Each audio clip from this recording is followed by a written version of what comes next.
여러분 안녕하십니까? 덴포스 코리아에서 마케팅을 맡고 있는 이성구입니다. 덴포스가 주최하는 지속가능한 상업용 빌딩과 덴포스 온라인 컨퍼런스에 참여해주신 여러분 대단히 감사합니다. 오늘날 건물의 에너지 소비는 전 세계 에너지 사용량의 40%와 도시 전체 탄소 배출량의 거의 절반을 차지합니다. 덴포스는 건물의 편의성을 잃지 않으면서 보다 지속 가능하고 탄소 배출을 줄일 수 있는 에너지 효율적이고 디지털화된 솔루션을 개발하고 있습니다. 지속 가능한 미래를 위해 우리는 다 함께 노력해야 합니다. 오늘 덴포스와 함께 상업용 빌딩에 대한 인사이트를 확인해 보시기 바랍니다. 이번 행사는 덴포스 닐스 아르비오 아시아 태평양 사장과 주한 덴마크 대사관 지미셀 상무참사관의 기후변화와 상업용 빌딩의 미래 등에 관한 강연을 시작으로 상업용 빌딩의 트렌드 및 HVAC 4.0, 인버터 냉동기를 사용한 에너지 절감 방안, IoT와 스마트한 HVAC 전용 드라이브, 스마트 빌딩을 위한 덴포스 노보콘 디지털 하이드로닉 솔루션과 같은 다양한 주제로 덴포스의 제품 및 솔루션을 만나보실 수 있습니다. 참고로 사전 등록을 해주신 분에 한해 실시간 참여자를 대상으로 추첨을 통해 댓글로 발표에 관한 좋은 질문을 해주시는 6분께 브리츠 블루투스 이어폰을, 댓글창에 위치한 설문조사를 응해주시는 분께 60분께는 스타벅스 기프티콘을 드릴 예정이오니 더보기란 하단에 위치한 설문지 링크를 통해 많은 참여 부탁드립니다. 그럼 덴포스 코리아 김성혁 대표님의 한영사로 첫 순서를 시작하도록 하겠습니다. 기술은 새로운 문제에 도전하며 보다 적은 것으로 더 많은 기회를 만듭니다. 덴포스의 기술은 대한민국 산업의 중심에서 더 많은 도전을 가능케 합니다. 오래된 건물부터 새로운 랜드마크까지 덴포스는 도시의 스카이라인에서 최적의 에너지 효율을 만들어갑니다. 덴포스 솔루션은 입주자에게 더 편한 생활에, 소유주에게 더 많은 가치를, 우리 모두에게는 더 나은 기후를 만들어줍니다. 계속되는 유통혁명 속에서도 덴포스는 미래의 가능성을 현실로 만듭니다. 높은 에너지 효율과 최적의 신선도, 편리하고 스마트한 매장 운영, 덴포스 솔루션은 이 모두를 가능하게 합니다. 바다에서도 풍랑에 관계없이 덴포스는 고객과 함께합니다.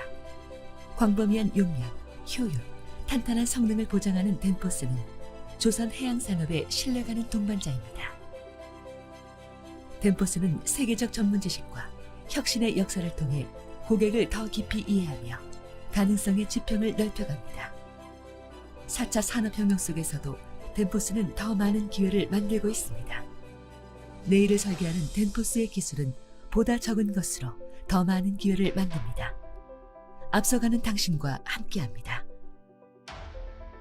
덴포스 엔지니어링 투모로우.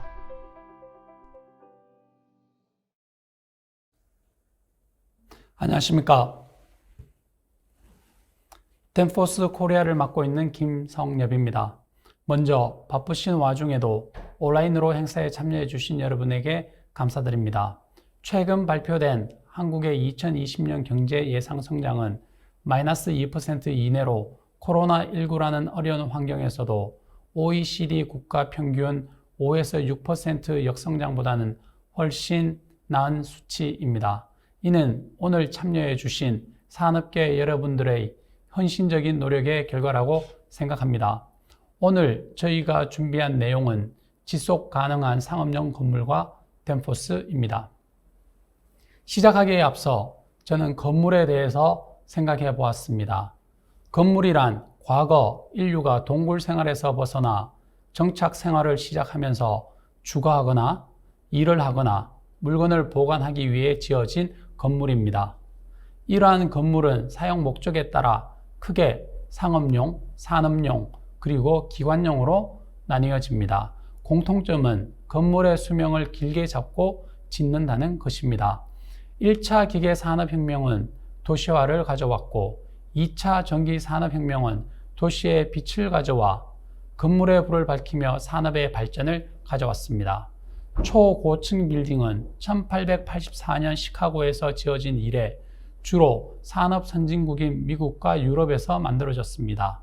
아시아는 90년대 경제 발전에 힘입어 1998년 말레이시아 페트로나스 빌딩이 들어선 이후 한국을 포함하여 높은 빌딩이 지속적으로 건설되고 있습니다. 2015년 12월 파리 기후변화협약은 우리가 당면하고 있는 기후 문제에 있어 중요한 이정표를 제공했습니다. 이는 2050년까지 지구 온도를 1.5도씨 이내 상승을 목표로 하기 위해 각 국가별 탄소 절감 노력을 요구하고 있습니다. 앞서 말씀드린 대로 1차, 2차 산업혁명으로 촉발된 도시화와 산업화는 우리 생활을 빠른 속도로 편리하게 만들어 주었고 인류의 발전을 가져왔습니다. 그러나 동시에 석탄과 석유를 에너지원으로 사용함으로써 발생된 이산화탄소는 지구온난화와 기상이변이라는 기후위기도 동시에 불러왔습니다. 안타깝게도 한국은 2016년 기준 전 세계에서 8번째로 많은 이산화탄소 배출 국가이며 이에 파리 협약에 적극적으로 동참하기로 결정하였습니다. 현 정부 출범 직후 5% 수준이었던 신재생 에너지 사용률을 2030년까지 20%로 올리겠다는 3020 정책을 발표하게 됩니다.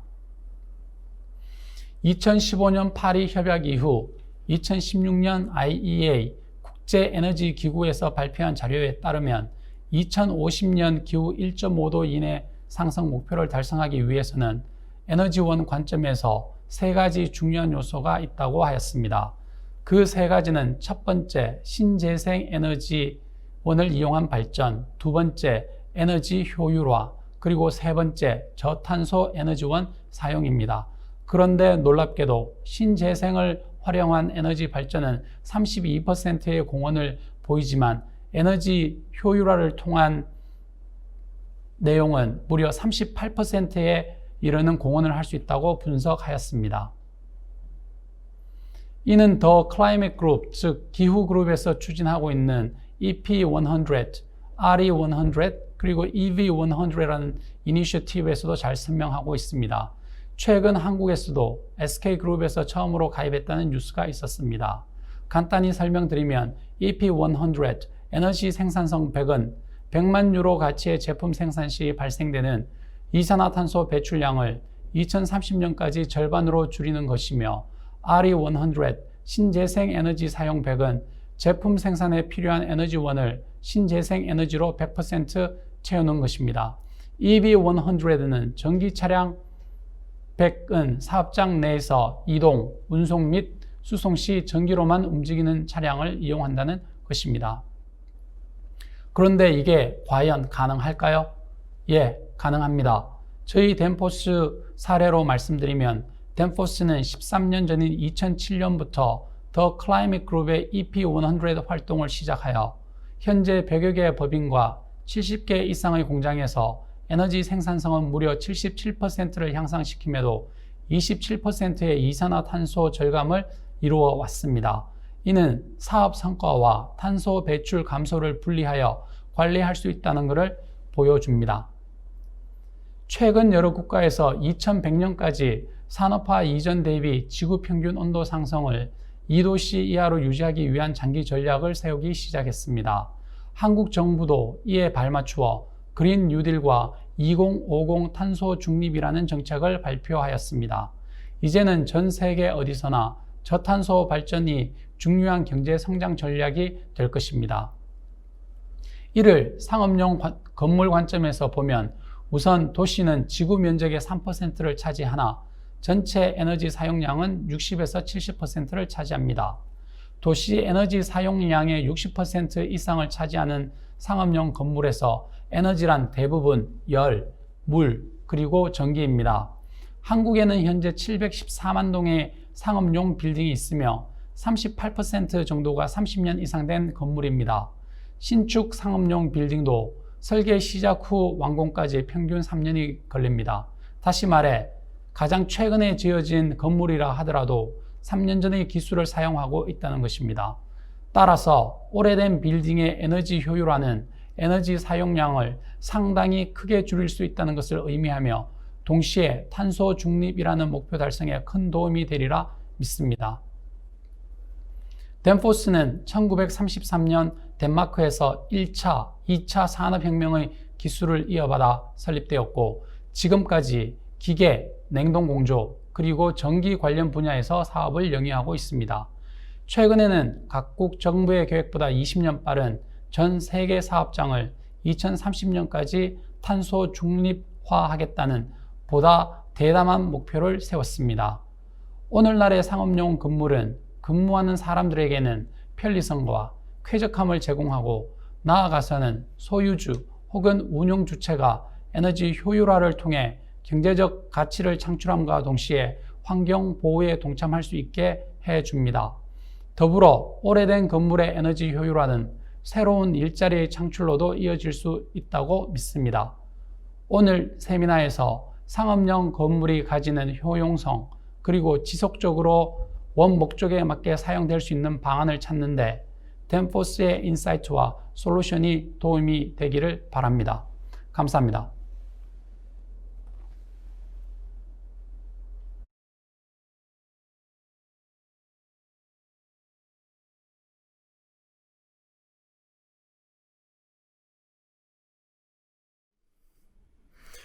안녕하세요. 반갑습니다.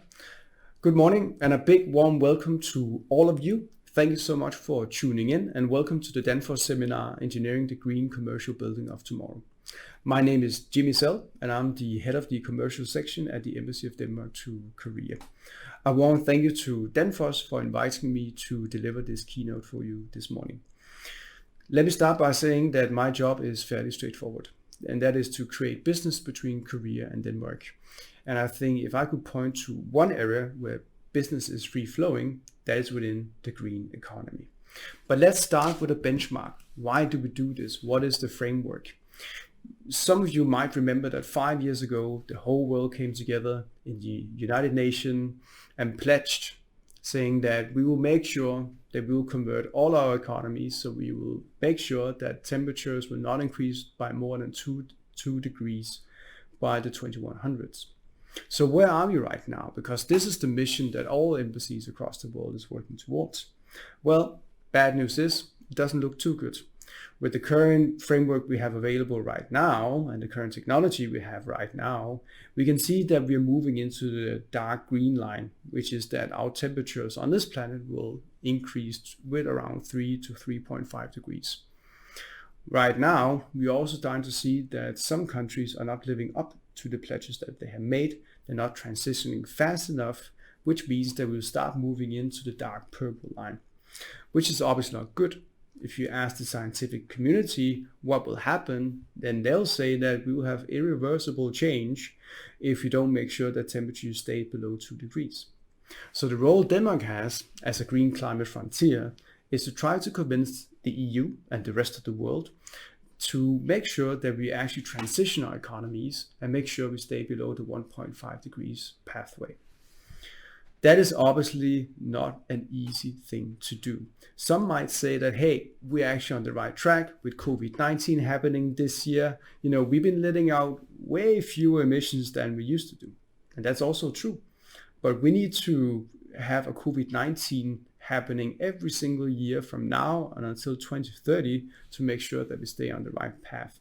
And to be honest, I don't think that's the economically viable solution. So what is Denmark's role in this? What is it that we do? Well, we try to showcase our technologies to make sure that the world can engage and we can cooperate together on some of these technologies. And we have the track record to back it up. If you look at the numbers, well, in 1990, since then, we managed from the Danish side to grow our economy by 60%. But at the same time, we've been lowering our carbon emissions by 40%, which means that we actually decoupled economic growth and our emissions of carbon dioxide into the atmosphere. This is obviously not something that is easy. We still have ambitions and we would like to take it even further. So our plan, our strategy is to make sure that we reduce carbon emissions by a total of 70% before 2030. So that's increasing more than we've already done.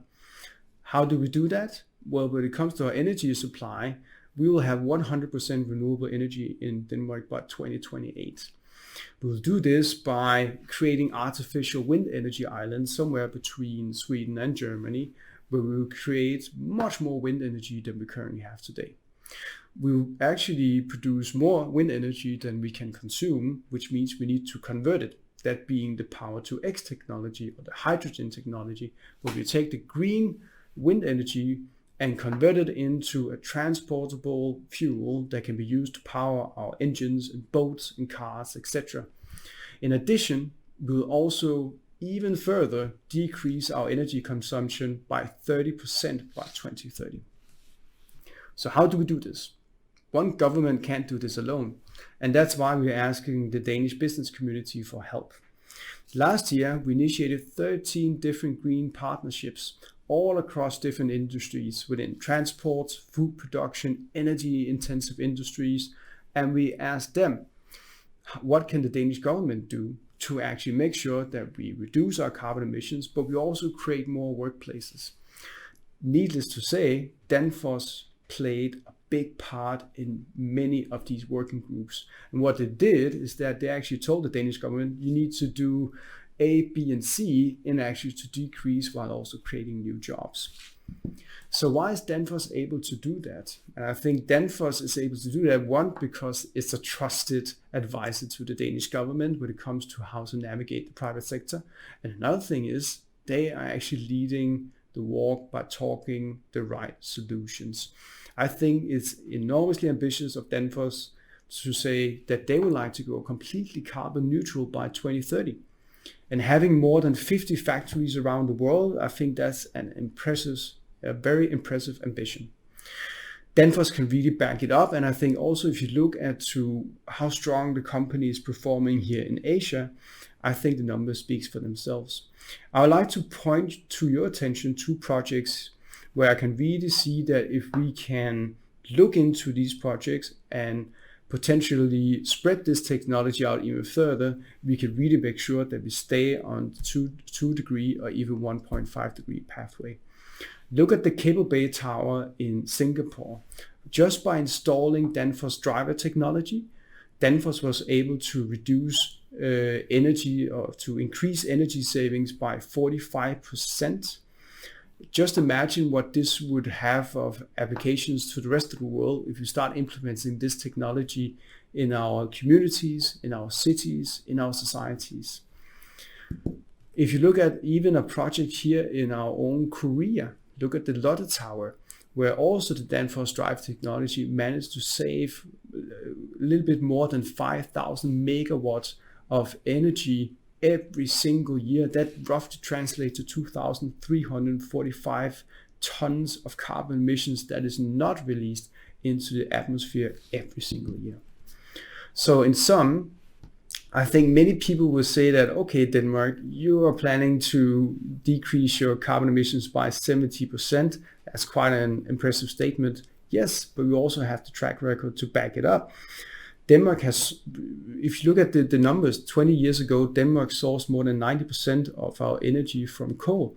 Today, we generate between 70 and 80% of our energy from wind. So I think we have the historic experience to back it up. I don't see why a 70% target should not be realistic. Then some people will say, okay, Denmark, but you're only responsible for 0.1% of carbon emissions on this planet. And I say, that's fine.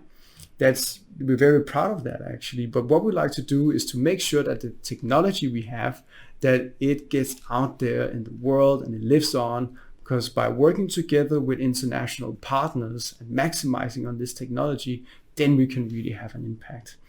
So I think that's one of my reasons to recommend you today to closely work together with Danfoss. They have the latest technology that has a proven track record in Denmark as well as the rest of the world. Danfoss has been a close cooperation partner to the Danish government for many years, and for the Danish embassy here in Korea, we've been working with Danfoss on many projects, and I will be very happy to provide them with my strongest of recommendations.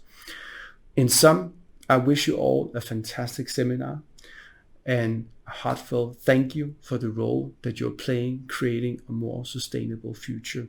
You are the ones who have the solution that will make sure that we can engage in a more climate-friendly future. And I thank you all for your continuous cooperation. Thank you. Kamsahamnida. Enjoy the seminar.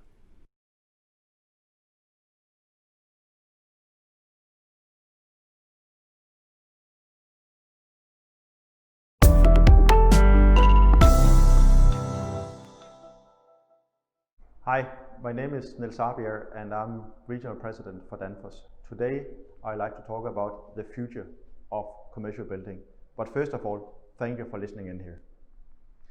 Before I start to talk about the future of commercial buildings, then I'd just like to give a short update on Danfoss so you understand also what is the breadth and depth of our portfolio here. So basically we consist of 4 businesses here. The largest business is our power solution, where you have the off-highway equipment here, where you have the hydraulic, but you also have our electrical motor called Editron here. Then you have the Danfoss Cooling. This is our second biggest business. And this is what you probably can say from farm to fork, including then also air conditioning. You have our drive business that is very well known for our frequency converters. And then you have heating. So on this line here, you can see the global perspective on the size of the business. And down here, you can see the distribution here in APR, where you can see that heating, as there's many hot countries, is not the biggest segment, whereas on the cooling side is much bigger, and also the power solution. At Danfoss, we talk a lot about our sustainability goals. And at Danfoss, this is not just something nice looking on a PowerPoint, but we actually do something about it. So just to mention 2 examples here. So by 2030, we want to be carbon neutral as a company here. So that's a huge commitment and investment in sustainability we are doing. And to take another example, within a little bit more than 10 years, we have more than reduced by half our electricity that has been used all around the globe here. And at the same time, of course, the output from our factories has gone up substantially here. So when we look on the sustainability, we also very often talk about the mega trends here. So just to walk you quickly through it. So up here, we have the digitalization here. So we can see, especially also due to COVID, there's been a huge accelerations in the uses of digital tool. And this is also why today we have a virtual session. A year ago, I would probably have been in Korea and have done this face to face. On the electrification here, this is a lot about the charging of cars, e-boats, e-ferries, etc. here. I will not touch too much about that today. Then we have on the climate change here, we can see that in all regions, all areas, we can see the temperatures are rising, and here in Asia, we can see that we see stronger sort of typhoons, more and more unstable weather. On the food supply part here, we know that 30% of the food on the food globally is being wasted here. So that means also with a growing population that there's going to be more and more pressure on getting enough food on the table. And then the last portion here is on the urbanization, and this is where I will take a deep dive here today when we talk about the commercial buildings, and of course also combine that with the climate change here. So let's have a deep dive into the urbanization. So just to have some figures, so just also to illustrate the magnitude here. So you can say that only cities today occupy 3% of the earth here, but it accounts for the majority of the energy consumption here, and also on the CO2 emission. So just to have some figures to think of here. So every 5th day, we're building a new Paris. In a year, that take up the complete space of a new Japan here. We still have 1 billion people close to that is not having electricity today. So you can imagine the sort of increase we're going to still have on electricity and on the scarce resources we have globally here. That is why energy efficiency is key for us. We know from the Paris Agreement that we have all committed to 1.5% increase on the global temperature here. And this is where buildings really come into play, because 40% of all energy is being used today on buildings, and of course that is also driving a lot of CO2 emissions here. And this is again where energy efficiency plays such a vital role, because this is one of the most cost-effective ways of reducing the energy here. And also on top of this, this is really a booster for creating new jobs here. We can see that COVID has meant that the unemployment also here in Korea has gone up quite a lot here. And studies have shown for every $1 million that you invest, you create a minimum of 9 jobs. So again, this is really a way to get a green restart in the economies here. And another good news is that the technology is already available here. So this is not about some futuristic things, but we can deploy what we already have today. And all of this would then also mean that Korea is going to meet the target for 2050 here. So if I should summarize the three takeaways here from this presentation, one is to achieve a green restart, to create a lot of new jobs and at the same time reduce the energy that has been used, and by this also the carbon emissions here. Secondly, there's a huge potential in retrofit of existing buildings here, really to again lower the carbon emissions here.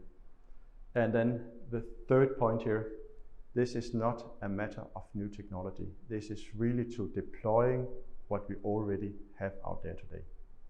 So thanks a lot for listening.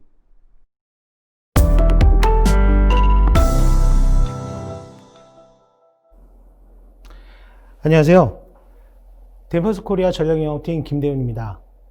대표님의 환영사를 시작으로 지미 상무 참사관, 니스 덴포스 아시아 태평양 사장님이 발표하신 내용을 보면 빌딩에서 효율적인 에너지 사용이 기후변화 대응에 상당히 중요한 요소라는 것을 알 수 있었습니다. 제가 오늘 발표할 내용은 국내 건설 시장과 상업용 빌딩 시장 현황과 전망, 그리고 상업용 빌딩이 현재 어떤 트렌드를 가지고 있는지에 대해 말씀드리고 덴포스의 지속 발전 가능한 솔루션인 HVAC 4.0에 대해 소개하도록 하겠습니다. 먼저 국내 건설 시장에 대해 말씀드리겠습니다. 2020년 올해는 18년과 19년 정부의 주거 정책에 의해 연평균 약 2.6% 하락된 상태에서 시작하여 성공적인 코로나 억제로 2분기에는 전년 대비 0.2% 소폭 감소하는 데 그쳤습니다. 그러나 건축 인허가의 감소, 외국인의 직접 투자 감소, 건설 활동의 차질 등으로 2020년은 전년 대비 약 1.1% 위축된 상태로 마감할 것으로 예상되어집니다. 그러나 2021년부터 24년까지는 연평균 약 3.7%의 성장이 예상되는데 이는 코로나 백신에 의한 신뢰 회복과 올해 7월에 발표한 한국판 뉴딜 정책에 따른 것으로 판단되어집니다. 여기에 과열된 부동산 시장을 진정시키기 위한 정부의 주거용 건물 투자 정책도 한몫할 것으로 보여집니다. 국내 건설 시장은 크게 6가지 섹터로 나눌 수가 있습니다. 섹터별 간략하게 말씀드리면 주거 섹터는 38%로 가장 큰 섹터입니다. 정부의 주택난 해소를 위해 8월에 발표한 13만 2천 주택 공급 계획 등 신규 주택 건설에 따라 내년부터 연평균 5% 이상 고성장할 것으로 예상됩니다. 병원과 같은 기관의 경우에는 코로나로 인한 의료 지원으로 올해 약 1.8% 성장하였는데 한국판 뉴딜 정책에 따른 디지털 기반 의료 인프라 개발 호재로 매년 3% 이상씩 성장할 것으로 예상되어집니다. 에너지와 유틸리티는 정부의 탈원전 정책 등으로 올해 약 8% 성장하였고 마찬가지로 뉴딜 정책에 따라 신재생 에너지 사업 증가로 매년 4% 이상 성장이 예상됩니다. 인프라의 경우에는 올해 7월 30조 원의 인프라 민간 투자 유치 계획으로 8.8% 성장하였는데 앞으로 매년 4% 성장이 예상되어집니다. 그러나 여기에는 남북관계에 따른 리스크가 있을 것으로 생각됩니다. 인더스트리얼은 자동차 생산량 감소로 올해는 감소하였는데 뉴딜의 그린 에너지 정책에 따라 매년 2.5% 성장할 것으로 예상되어집니다. 마지막으로 오늘 주요 내용인 상업용 빌딩은 전체 건설 시장에서 약 20%를 차지하는데 관광산업의 어려움으로 투자 심리가 위축되어 올해 마이너스 성장을 하였지만 내년부터는 매년 약 1.9% 성장할 것으로 예상되어집니다. 이 중에 상업용 빌딩만 놓고 본다면 우선 임대 목적으로 사용되고 있는 모든 종류의 주거용 건물이나 상업용은 제외하고 크게 5가지로 구분될 수 있습니다.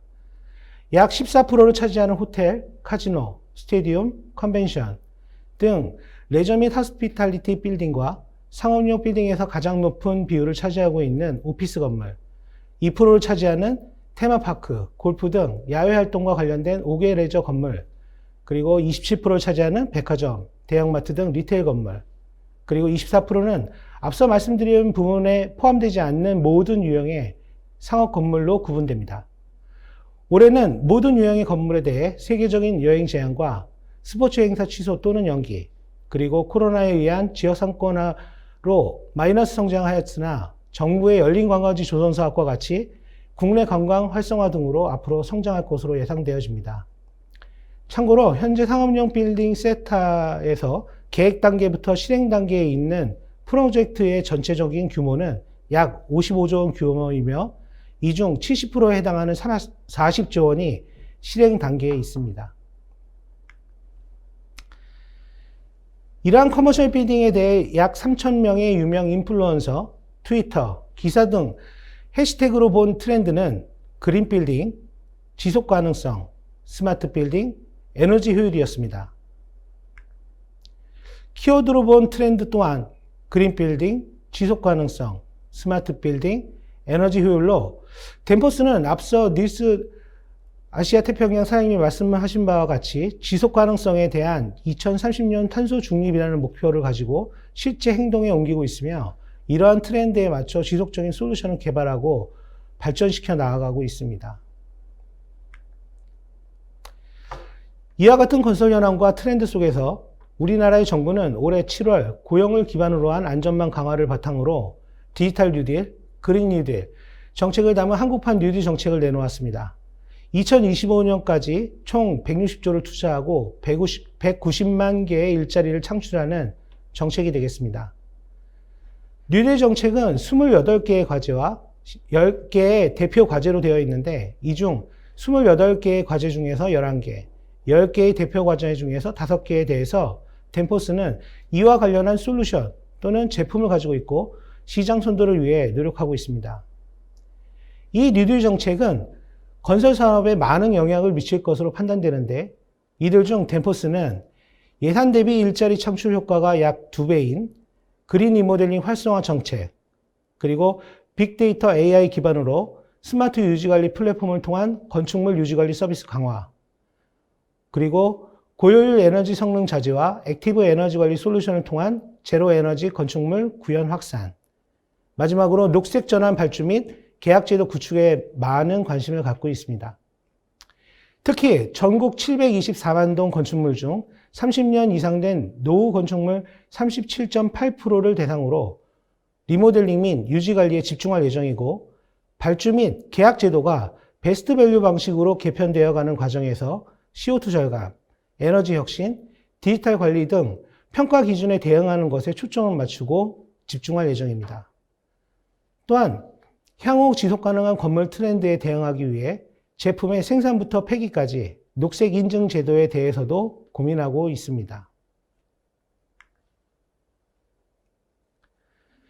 지금까지 상업용 빌딩 시장의 4가지 트렌드와 한국판 뉴딜 정책, 그리고 덴포스가 집중하고 있는 부분에 대해 말씀드렸는데 이 중 글로벌의 또 하나의 트렌드인 디지털 트랜스포메이션과 결합된 덴포스의 대표적인 솔루션인 HVAC 4.0에 대해 간략히 소개하도록 하겠습니다.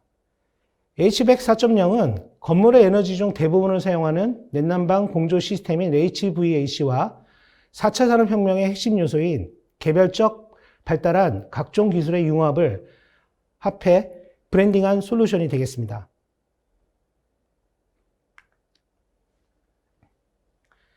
전통적인 BMS 구성입니다.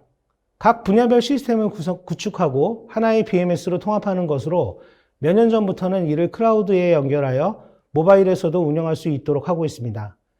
이 중 HVAC은 전 세계 에너지 소비량이 약 40%를 소비하는 건축물에 약 55%를 소비하고 있는, 즉 전 세계 에너지 약 20%를 소비하고 있는 부분이 HVAC입니다. 이 HVAC에 최적화는 건물의 에너지 전반의 효율 개선에 매우 중요한 부분이 되겠습니다. 이 HVAC은 BMS에 통합되어 운영되고 에너지 관리 시스템과 연동되어 데이터 수집과 분석을 통해 효율적으로 운영될 수 있도록 되어 있습니다. 그리고 클라우드 환경에서 원격으로 어디에서나 데이터를 볼 수 있고 관리할 수 있도록 발전되어 있습니다. 허나 에너지 관리 시스템의 경우 건설 비용의 증가에 밀려서 건물 에너지의 효율적인 분석 기능이 아닌 단순 데이터 수집 및 모니터링 기능만 수행하는 경우가 많아 기술적인 한계는 없으나 더 이상 발전하지 못하고 있는 시점입니다. BMS 또한 유지관리의 효율성을 높이기 위해 많은 기능을 가지고 확정성을 가지고 있으나 관리 인력의 축소와 잦은 시설관리 용역 업체의 변경 등으로 관리 기술 역량이 부족하여 제대로 활용이 되지 못하고 있는 실정입니다. 이러한 현실은 투자자에게 가치를 느끼지 못하게 하여 법적 규제에 따른 형식적인 구현에 그치게 되는 악순환이 반복되고 있습니다. 덴포스 HVAC 4.0은 이러한 문제점들을 해소한 스마트 빌딩을 위한 HVAC 솔루션으로 지속적인 최적의 에너지 효율과 최적한 냉난방을 제공할 수 있습니다. 그 이유는 덴포스가 HVAC을 구성하는 거의 모든 부분에 대해 제품을 가지고 있고 클라우드 환경에서 분석하고 기술을 지원할 수 있는 덴포스 서비스 시스템을 갖추고 있기 때문입니다. 덴포스 HVAC 4.0은 말씀드린 바와 같이 PT1000 센서부터 노버콘, ABQM, 공조기 인버터, 냉동기의 터보코 압축기, 그리고 에너지 측정기인 소노에 이르기까지 HVAC의 모든 부분들에 대해 측정하고 제어할 수 있는 스마트 제품들을 가지고 있고 이 제품들이 무선 또는 케이블을 통해 통합 시스템으로 구현되어 운영자의 운영 효율을 극대화시킬 수 있도록 지원하고 있습니다. 또한 클라우드 환경에서 모바일 기기를 통한 덴포스 서비스 제공으로 빅데이터를 기반으로 한 원격으로 실시간 분석 및 글로벌 전문 엔지니어 지원을 받을 수 있고 유지관리 또한 시스템화하여 체계적이고 종합적인 유지관리 서비스를 제공받을 수 있습니다. 덴포스 스마트 제품에 대해서는 제 발표한 이후에 발표될 내용에서 좀 더 확인하실 수 있을 것입니다.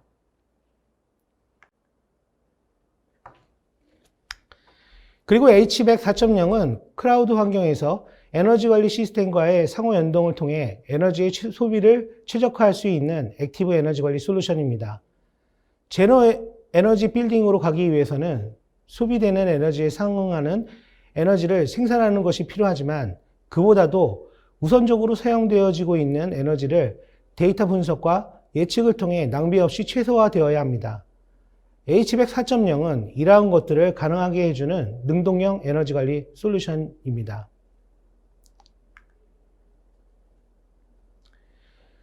주요 사례로는 아쉽게도 국내에는 없습니다. 그래서 암스테르담 세계무역센터에 적용한 사례를 들어보도록 하겠습니다.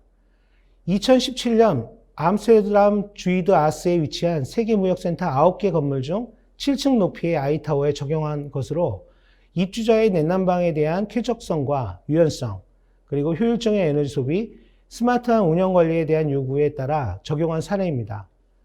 적용한 내용은 냉난방을 위해 천정에 430여 개의 패널을 통해 복사 냉난방을 하도록 했고 이를 위해 6방향의 전환 밸브와 노버콘 구동기, 그리고 제어 컨트롤러와 운영 시스템을 적용하였습니다. 이로 인해 사용자는 사용자의 편의에 따라 유연한 냉난방을 공급받을 수 있게 되었고 능동형 에너지 관리를 통해 에너지 소비를 최적화할 수 있었습니다. 이것으로 HVAC 4.0에 대한 간략한 소개와 사례를 말씀드렸습니다. 이번 사례에 대한 동영상을 시청하는 것으로 제 발표를 마무리하도록 하겠습니다.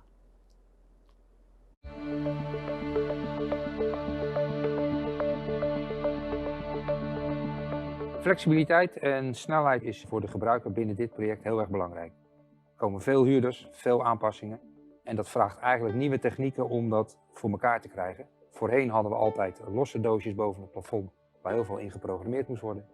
En wij hebben hier eigenlijk getracht om een nieuwe oplossing uit te rollen. De oplossing is een Smart Room Solution. Dat is een binnenklimaatsysteem dat zorgt voor een optimaal comfort in de ruimte, in het kantoor. En maximaal inzicht geeft voor de onderhoud en service en uiteindelijk ook energie bespaart. De klimaatoplossing voor de e-toren bestaat uit een klimaatplafond gevoed met CV-leidingen, GKW-leidingen, een 6-weg omschakelklep, een Novacon servomotor, een ABQM. Allemaal aangesloten op een baknetinfrastructuur, dat gekoppeld is aan het gebouwbeheersysteem, waarbij we real-time de informatie in kunnen zien wat het systeem aan het doen is. Het mooie van deze manier van werken is dat je eigenlijk met een daisy-chain een hele communicatielijn over een hele afdeling kan creëren.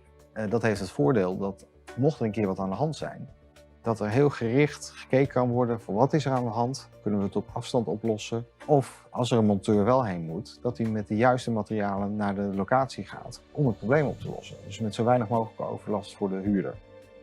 De Danfoss Novacom is zo'n essentiële schakel in het systeem, omdat je daar de connectiviteit met het gebouwbeheersysteem heeft. De oplossing als zodanig biedt door zijn flexibiliteit en de mogelijkheid tot communiceren een maximale mogelijkheid om de installatie uit te leggen op de wensen van de gebruiker en de indelingen van de gebruiker. Daarnaast is het zo dat die motor een aantal andere functionaliteiten in zich heeft, waarop je bijvoorbeeld andere componenten kan koppelen. Dit maakt het natuurlijk heel specifiek goedkoper, want je gaat minder componenten gebruiken. In dit project zijn ook frequentieregelaars van Danfoss toegepast. Frequentieregelaars hebben de eigenschap om de pompen optimaal op de juiste toeren te houden, waardoor je heel veel energie kan besparen. Anderzijds is dit gecombineerd met ABQM's, die zorgen voor een optimale hydraulische balans. Als je die twee combineert, kun je een enorme energie-efficiëntieslag behalen. Gebouwen worden flexibeler. De gebouwen worden slimmer om beter af te stemmen op de gebruikers. De trend die je ziet in de markt is toch dat alles steeds meer naar communicatieve technieken gaat, naar het internetplatform. Alles moet met elkaar kunnen praten, we willen steeds meer informatie hebben. Daarom moet je ook met slimme producten aan de gang. Deze Smart Room Solution is voor naast de kantorenmarkt ook geschikt, bijvoorbeeld voor ziekenhuizen, in de zorg of scholen. Eigenlijk waar overal een optimaal binnenklimaat gewenst is.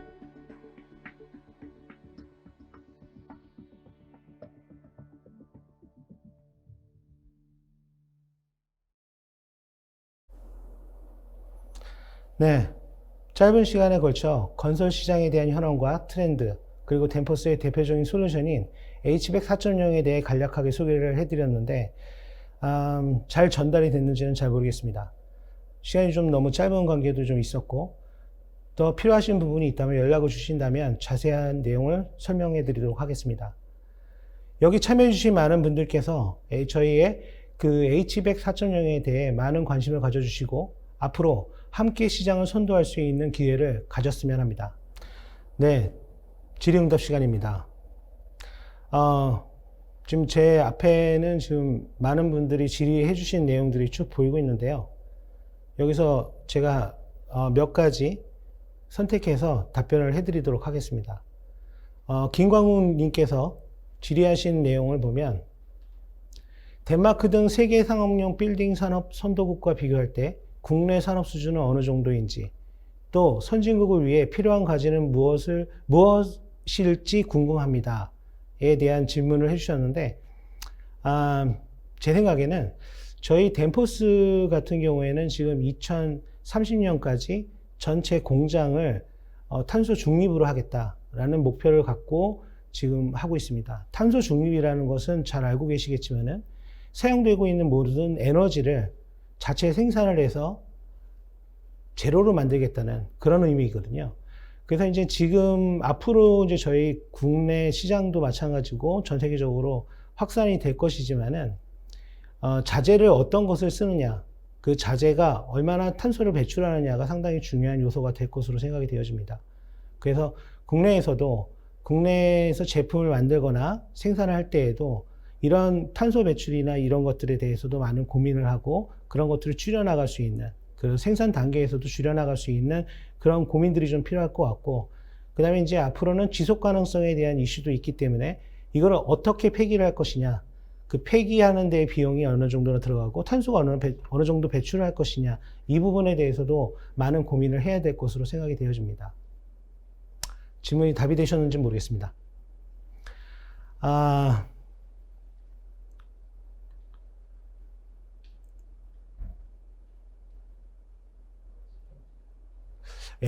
그리고 이동진님께서 에너지 절감 시뮬레이션과 실제 측정치와의 정확도가 얼마나 되는지 궁금하네요. 사전에 에너지 절감 제한 시 고려해야 되는 변수들은 어떤 것이 있는지 궁금합니다. 시뮬레이션과 실제 측정한 값은 상당히 많이 틀립니다. 일단 운영이 되고 있을 때, 그러니까 항상 뭐 모터나 이제 이런 것들을 놓고 봤을 때 모터가 항상 정속으로 움직이고, 그 다음에 그 정속으로 움직인다 하더라도 그 모터의 힘이 받고 있는 받아들이는 쪽에서의 어떤 부하가 어떻게 변하느냐에 따라서 많이 좀 틀려지는 부분들도 있고, 그 다음에 상당히 기후의 외부의 어떤 환경적인 요소에 따라서도 많이 변동이 되는 걸로 알고 있습니다. 그래서 이제 지금 에너지를 절감하는 그 측정을 어느 부분에 하실 건지 좀 궁금하긴 한데, 어디를 측정하느냐에 따라서 반영해야 될 요소들은 좀 틀려질 것이라고 생각이 되어집니다. 혹시 나중에 좀 더 시간이 된다면, 저희 아까 보내드렸던 이메일이나 이런 주소로 절감을 측정하고자 하는 그런 부분들에 대해서 말씀해 주신다면 제가 추가적으로 또 답변을 해드리도록 하겠습니다. 그리고 마지막으로 하나 더 받고 마무리하겠습니다.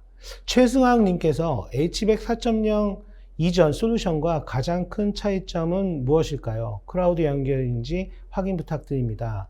네, 맞습니다. 클라우드 연결입니다.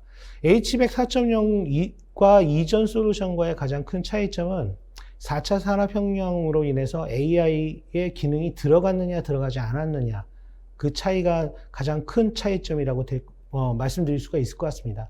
기존에 있는 솔루션 같은 경우에는 대부분 데이터를 축적을 하고, 그 축적된 데이터를 사람이 원하는 대로 가공을 하고 분석을 할 수 있는 툴로 만들어냈다면, 이 HVAC 4.0 같은 경우에는 AI의 어떤 기능, 물론 그렇다고 해서 인공지능적으로 모든 솔루션을 자기가 데이터를 분석을 하고 솔루션을 만들어내는 것은 아니지만은, 그런 만들어내지는 데이터들을 빅데이터하고 그 빅데이터 된 것을 기존에 덴포스가 갖고 있던 노하우와 결합을 해서 그거를 사람들한테 솔루션을 제공할 수 있는 그런 시스템이라는 것이 가장 큰 차이점이라고 말씀드릴 수가 있을 것 같습니다. 네, 이상으로 제 발표는 여기까지 마치도록 하겠습니다. 감사합니다. 오늘의 에너지 효율은 내일의 기회를 만듭니다. 더 나은 식품의 품질을 위해서 전 세계적으로 점점 더 많은 사람들이 에너지 효율과 친환경 솔루션을 중요하게 인식하고 있습니다. 저는 셰프입니다. 셰프는 건강하고 맛있는 요리를 만드는 직업이기 때문에 신선한 식재료 준비는 매우 중요합니다. 그래서 식재료를 구입할 때 더욱 세심하게 관심을 기울입니다. 식재료를 신선하게 유지하기 위해서는 많은 양의 에너지를 필요로 한다는 것을 알고 있습니다. 그렇기 때문에 유통업체들은 식품의 품질을 유지하면서 에너지 효율을 최대화하고 환경에 미치는 영향을 줄여야 한다고 생각합니다. 이것은 한국에서 가장 처음으로 친환경 냉매 기술을 적용한 대형마트입니다. 홈플러스는 덴포스의 혁신적인 솔루션으로 CO2 배출량을 절반으로 줄이고 에너지 효율을 높였습니다. 80년 이상 축적해온 전문 지식을 통해 덴포스는 오늘의 도전 과제들을 내일의 기회로 변화시킵니다. 냉장, 냉동 및 공기 저하 설비와 조명 시스템의 통합 제어를 제공하는 덴포스의 솔루션은 전 세계 매장에 적용되어 있으며 유통업체들이 식품을 신선하게 유지하고 에너지 비용을 줄이며 환경적 영향을 최소화할 수 있게 돕고 있습니다. 데이터 모니터링을 통해 소유주는 전반적인 매장 성능을 파악하고 보다 스마트한 의사결정을 내릴 수 있습니다. 저는 지금 에너지 효율이 높고 환경 친화적인 콜드체인에서 신선한 재료를 찾고 있습니다. 신선한 재료로 더욱 건강하고 더욱 맛있는 음식을 만듭니다. 이를 통해 저는 식품 공급 업체와 함께 고객들에게 더 큰 기쁨을 드릴 수 있습니다. 우리는 보다 적은 것으로 더 많은 것을 만듭니다. 저는 셰프 미카엘 아시미노프입니다. 대한민국은 지속적으로 빠르게 성장하고 있습니다. 이는 많은 가능성을 만듭니다. 하이퍼마켓에서부터 지속 가능한 콜드체인까지 오늘의 에너지 효율은 내일의 기회를 만듭니다. 댄포스 Engineering Tomorrow.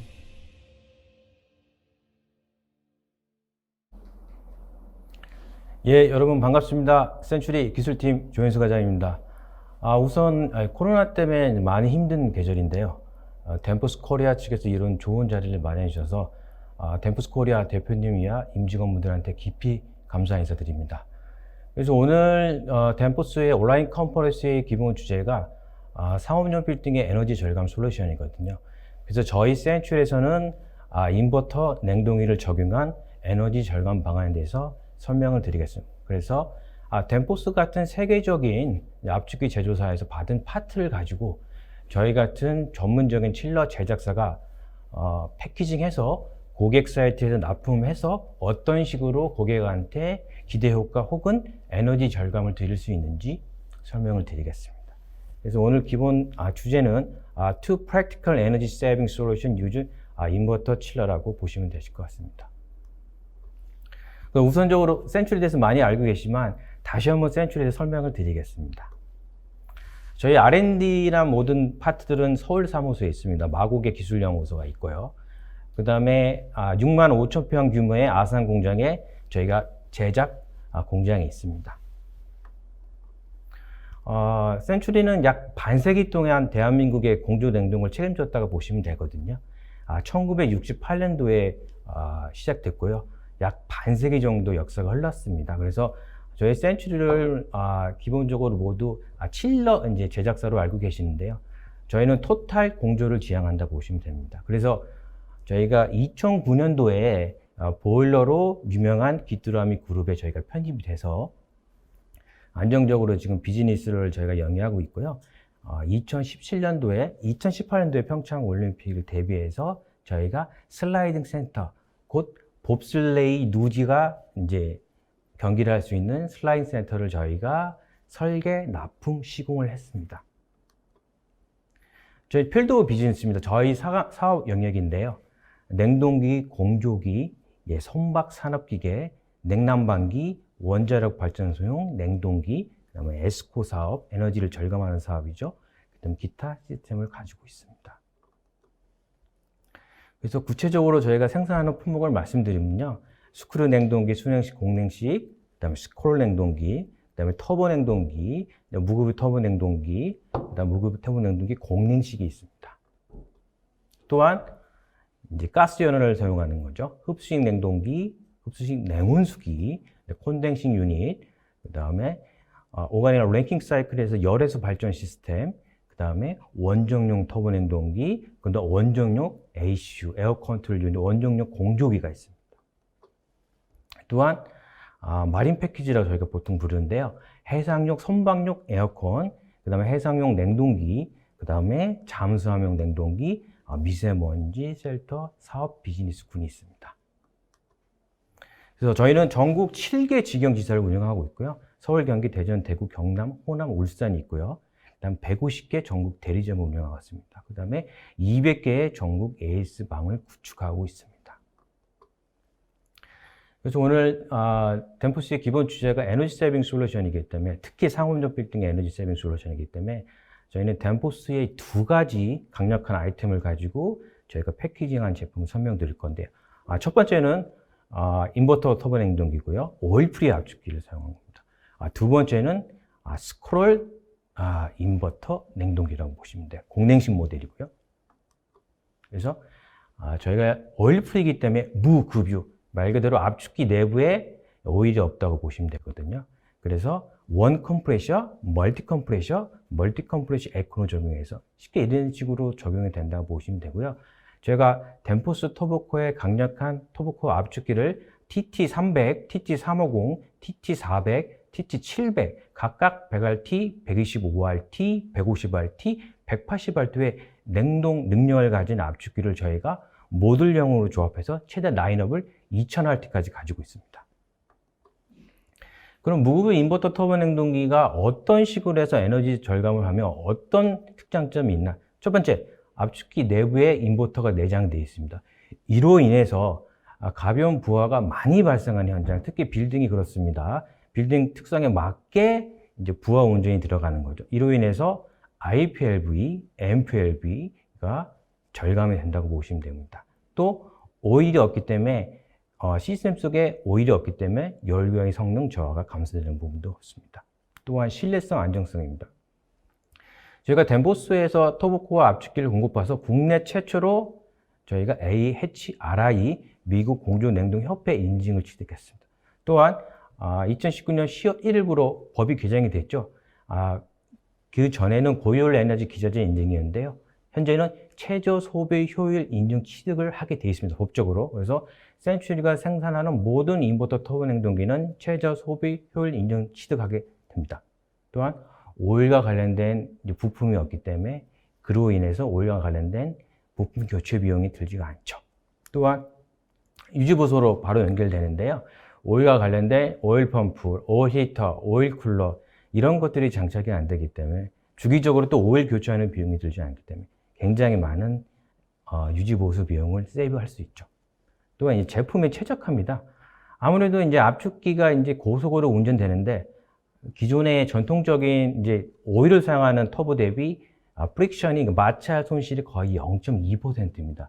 이에 따라서 운전 소음이 굉장히 감소하게 되는 거죠. 그래서 실제 저희 제품이고요. 150RT, 150RT 압축기 두 개를 올려서 300RT 냉동 능력을 낼 수 있는 압축기입니다.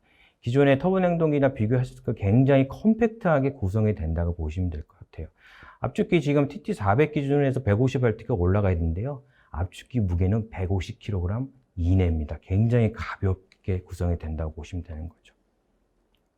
또한 이제 압축기 내부를 잠깐 설명을 드리면요.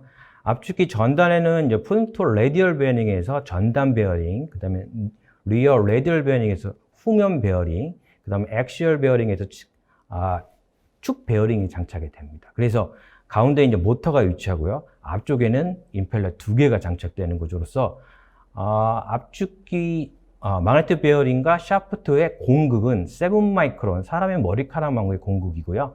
그 다음에 프론트 베어링, 리어 베어링, 압축기의 마그네틱 베어링 같은 경우 분당 600만 번 정도 압축기의 샤프트의 위치를 모니터링 합니다. 쉽게 말해서 압축기 베어링의 X, Y, Z 3축 센서가 분당 600만 번 샤프트의 위치를 모니터링해서 마그네틱 베어링에 들어가는 전류를 제어함으로써 샤프트를 정중동하게 만드는 역할을 하고 있습니다.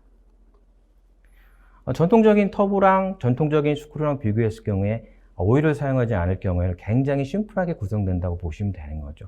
오일 히터, 오일 쿨러, 관련된 각종 체크 밸브, 오일 펌프, 그 다음에 오일 서큘레이션 라인 이런 것들이 없어지기 때문에 이런 것들이 어떻게 보면 유지보수 포인트고 유지보수 비용으로 연결된다고 보시면 되거든요.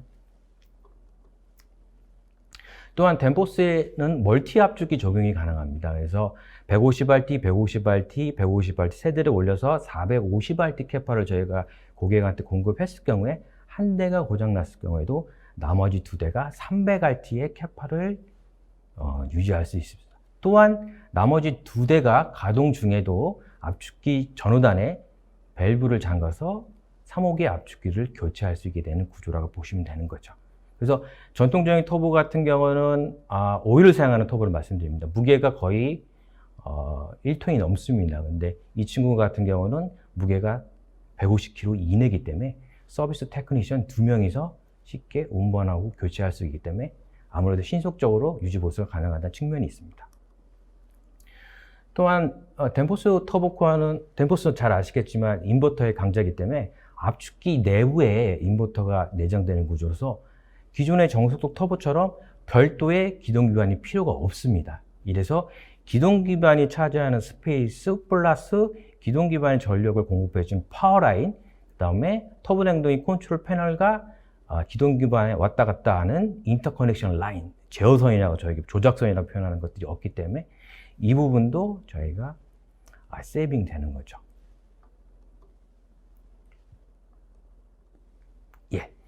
그러면 다른 이제 강력한 솔루션인데요. 기존에 이제 스크롤 냉동기라면 많이 아실 거예요. 가정용 패키지 에어컨, 가정용 에어컨에 가장 많이 쓰이는 게 스크롤 냉동기입니다.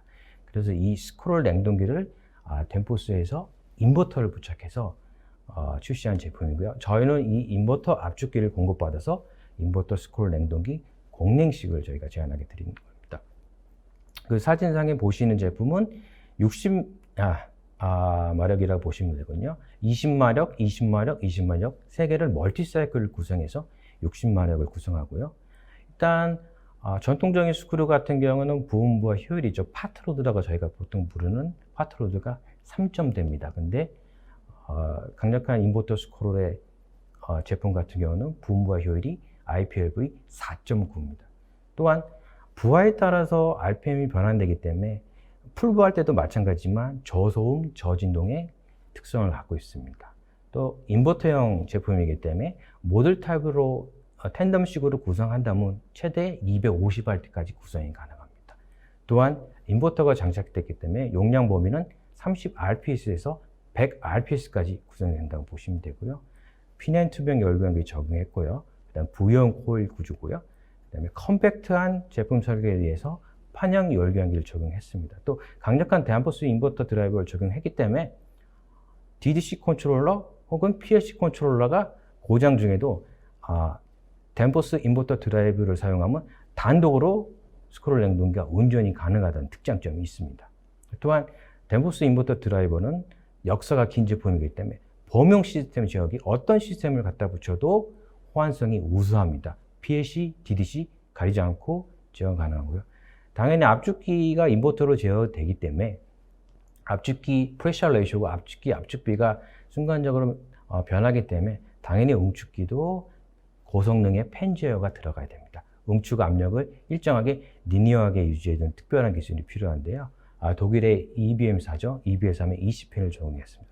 또한 덴보스의 전자식 평창 밸브를 적용했고요.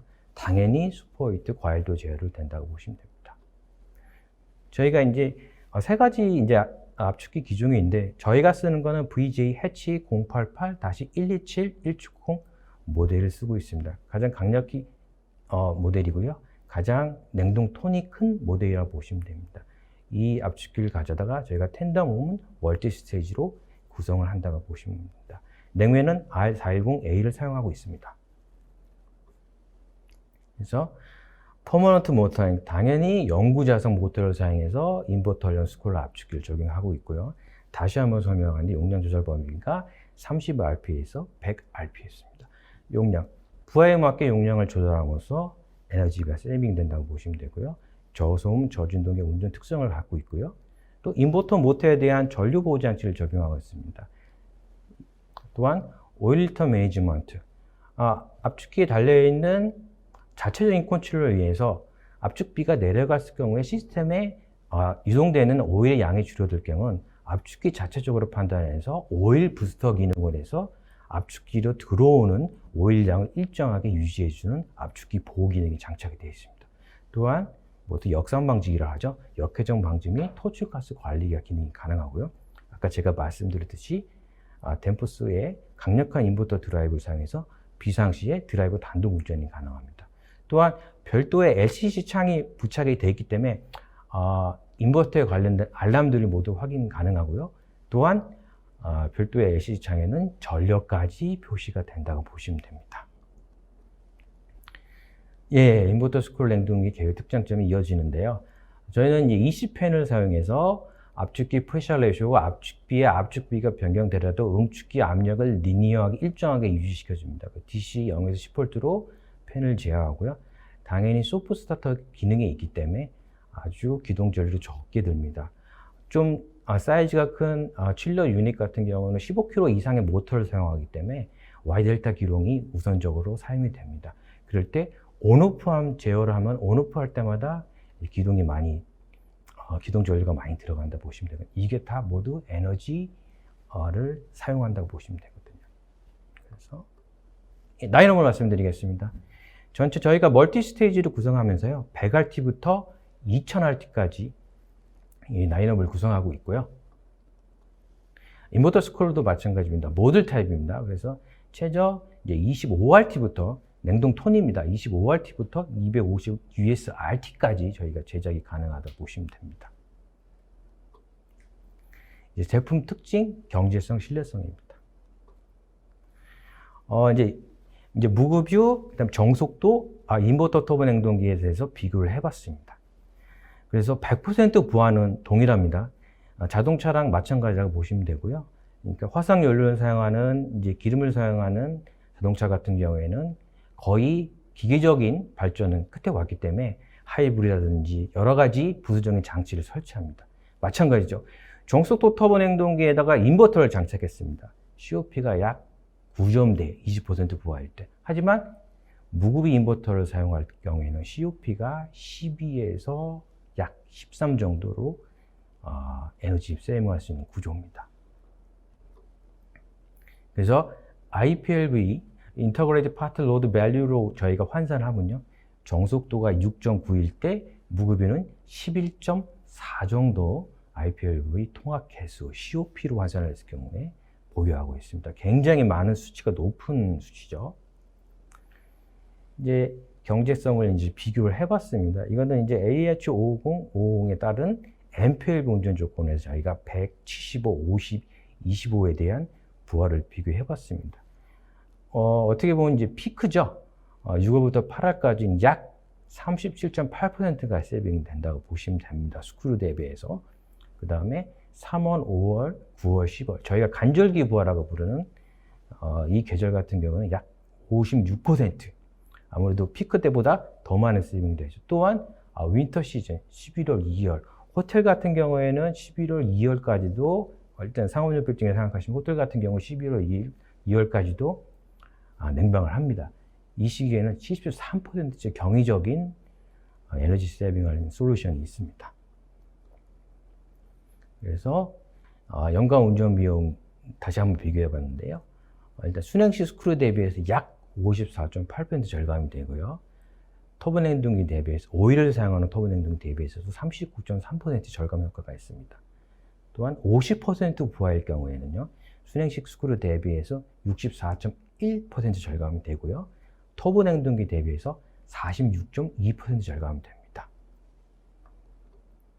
그래서 이거를 한전에 있는 프라이스 탭을 가지고 저희가 대입을 해보면요. 정속도 냉동기의 1년 운전 전기요금은 약 5,700 정도. 무급은 냉동기의 1년 운전 전기요금은 약 3,500 정도. 약 2,200 세이빙이 된다고 보시면 되거든요. 근데 이거는 저희가 12시간 기준으로 해서 25일 기준으로, 한 달에 25일 기준에서 365일 결과이기 때문에 실질적으로 만약에 많이 더 냉동기 사용하시다면 절감 효과는 클 거라고 봅니다. 또한 ARC 조건, 미국 공조 냉동협회 조건으로 저희가 환산했을 경우에는 약 49.4% 더 LNG 세이빙 되고요. 이걸 이제 금액적으로 비교했을 경우는 2,900만 정도 연간 세이빙되는 비용이 있습니다. 이 세이빙되는 비용은 경제성, 쉽게 말해서 사용 요금만 가지고 정기적 사용 요금만 가지고 비교한 거고요. 실질적으로 유지 보수 비용까지 비교한다 그러면 약 3년 안에 리턴 오브 인베스트먼트, 투자 대비 회수 기간이 3년 안에 나온다고 보시면 됩니다. 스크롤 냉동기도 마찬가지고요. 기존의 전통적인 스크롤 냉동기 3.1 정도 확보하고 있는데 덴포스의 강력한 인버터 스크롤을 썼을 경우 약 IPLV가 58% 향상됩니다. 또한 경제성도 약 25% 절감된다고 보시면 됩니다. 당연히 저희 센츄리 무급의 인버터 터보 냉동기는 국내 최초로 미국 공조 냉동협회의 AHRI 인증을 받았습니다. 그래서 저희는 자랑스럽게 AHRI 인증서를 사용할 수 있습니다. 오늘 제 소개는 여기까지고요. 제가 유튜브 출연은 처음이라서 약간 두서없이 진행한 부분도 있는데요. 널리 좀 양해 부탁드리고요. 오늘 이제 Q&A 시간은 약 3, 4분 정도 갖겠습니다. 그래서 질문들이 들어왔어요. 그래서 잠깐 제가 질문들을 보겠습니다.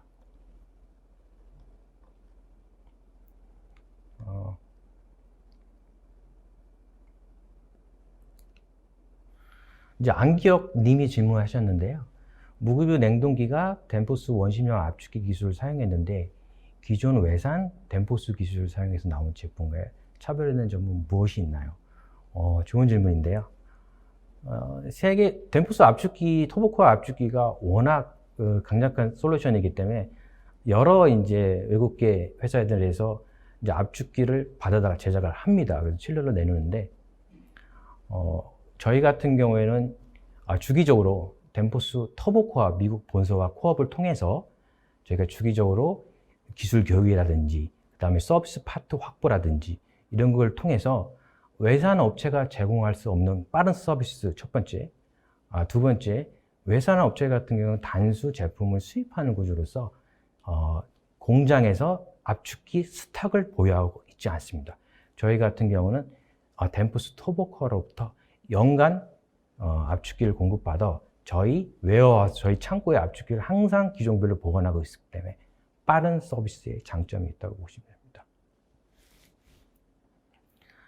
윤진기 님이 질문하셨는데요. 부분 부하 부하 기준은 전체 부하 운전의 몇 %인가요? 이제 보통 이제 파트로드 밸류에서 MPLV를 저희가 부분 부하 운전을 말씀을 많이 드리는데 이 기준은 AHRI 550에 따라서 100%, 50%, 100%, 75%, 50%, 25%일 때 그때 들어가는 전력 소비력을 구해서 그거를 합산해서 하는 통합 계수라고 보시면 됩니다.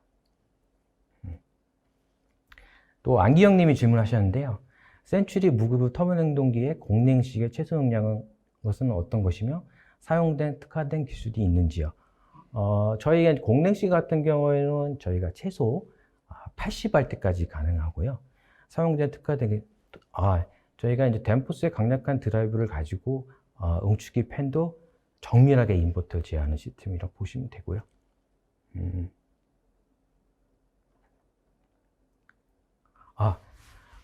Q&A는 여기까지 하고요. 앞으로 공조냉동에 관련된 궁금증이나 아니면 도움이 필요하실 때는 언제든지 저희 센츄리로 연락 부탁드립니다. 감사드립니다.